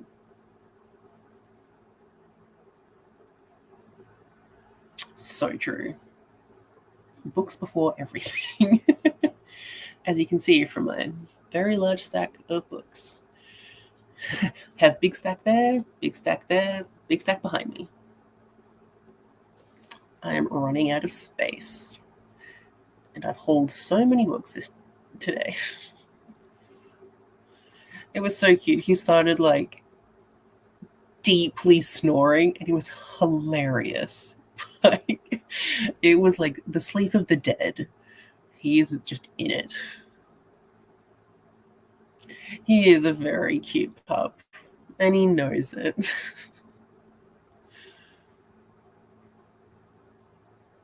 He's doing amazingly well. Like, I cannot believe how well he's doing. And the vet was also really surprised with how well he was doing when we went this afternoon. She was like, I'm really impressed with how he's walking. I was like, right? He is doing the full, like a full flat paw on that back leg, occasionally he'll lift it up again. But yeah, the like full weight on that, he wasn't supposed to be doing that until like probably in a couple days time, but he's been doing that since like day 3 after a surgery, which is wild. So yeah, he's doing very, very well. I'm so thankful. I was so worried this would just be too much for him because he's old. He's 10. And like, it's a big surgery. So he's doing really well. I just hope that his other leg doesn't go and we don't have to do this all over again. But there's a really high chance that it will. So fingers crossed it doesn't happen for a while, although he's only going to get older. But we'll see. For now, he's doing very well, and we're all very impressed. He's so tired. It's adorable. And I almost feel bad that I'm going to have to wake him up to go out, to go outside to do a wee before we go to sleep. Because, like, he is just gone. I know, I'm almost, like, annoyed that he's so deeply asleep right now. And I'm like, I'm not even in bed yet. Can we wait until then? But if he needs it, he needs it. He's had a big day. Yeah. That's what I think happened because I'm like 95% sure that he like removed the staples last night because he had them on yesterday, and it was only this morning that I noticed it was really red on that spot before I noticed the staples were gone. And because he was so like just disturbed last night, he kept waking up and whining, and he wouldn't like go back in his bed. So whenever he has his bed and I put the blankets down for like extra cushioning, he always has to like move the blankets off the bed. They're still like partway on the bed, but they're mostly on the ground, and that's where he'll stay. I'm like, what is the point in buying you like the fancy, comfy bed if you're not even going to lie on it?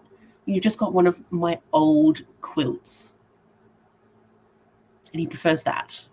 I didn't have to spend $100 on a bed then. But yeah, so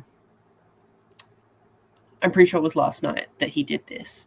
And I have looked in the bed and I cannot find a staple anywhere.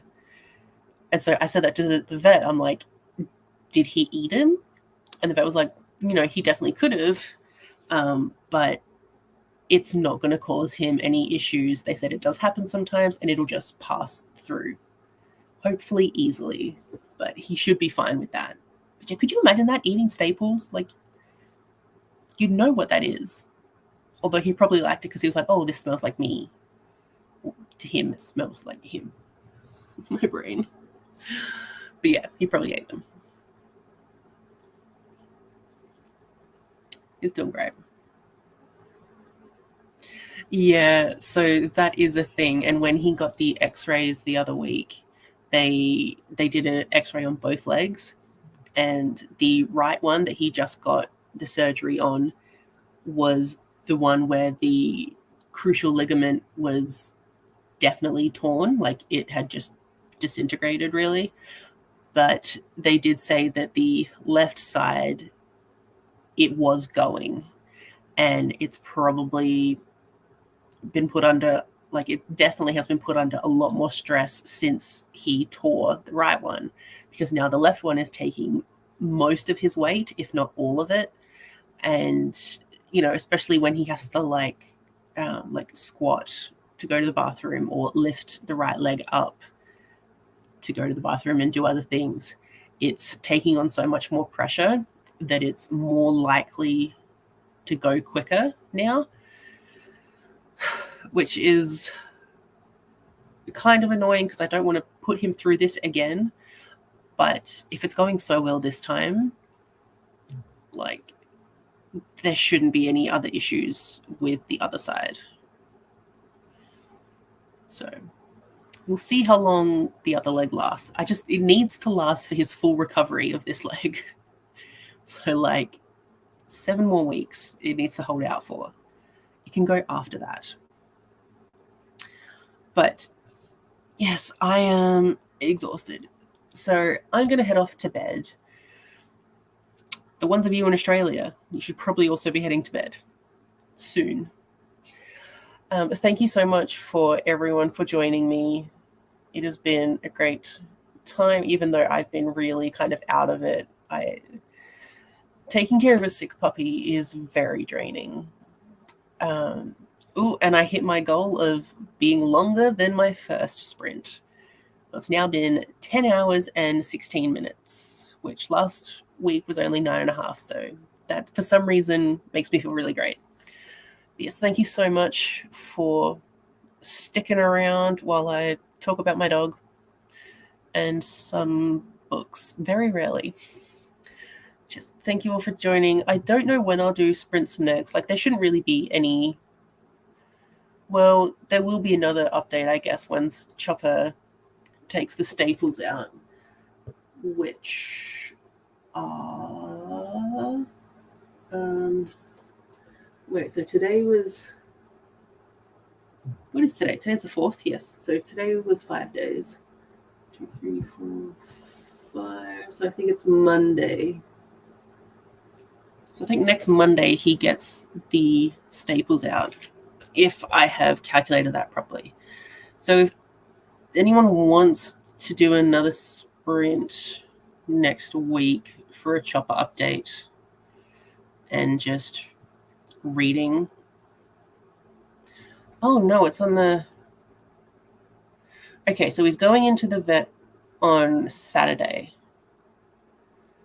to get the staples removed. Oh yeah, because it's Easter. Right. Okay, that makes sense. Well, yeah. Let me know if you want another Chopper update after the staples come out and when you would like that update, because he's getting them out on the 8th. So let me know somehow, because I'm turning this off now. So yeah, let me know. Thank you for the sprints. It's been lovely. Thank you. Much appreciated. It's very nice that everyone is so like concerned about like Chopper's well-being. It makes me feel very great. So thank you for all being so lovely. Thank you for joining. It's been great.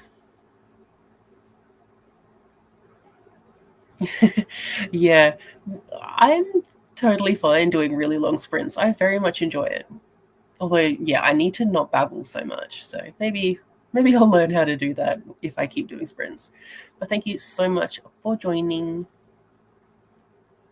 Thank you. And thank you for the really cool book racks. I am looking forward to Hollow Kingdom. Yes, okay.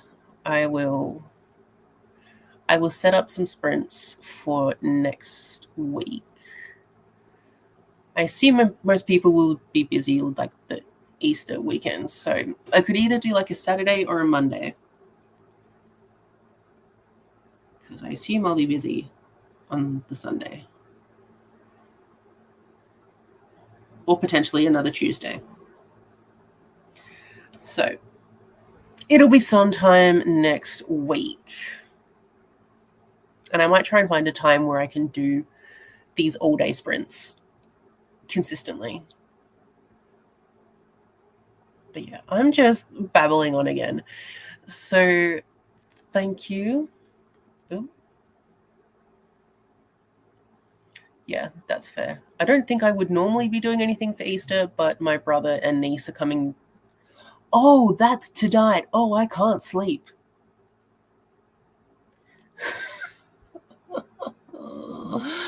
My brother and his daughter are coming down from Perth, and I have to pick them up from the airport really soon. God. I completely forgot. Okay. So yeah, next week there'll be sprints, and I'll try and remember things that I need to remember. So thank you so much, everyone, and I will see you on my next sprints either Saturday or Monday.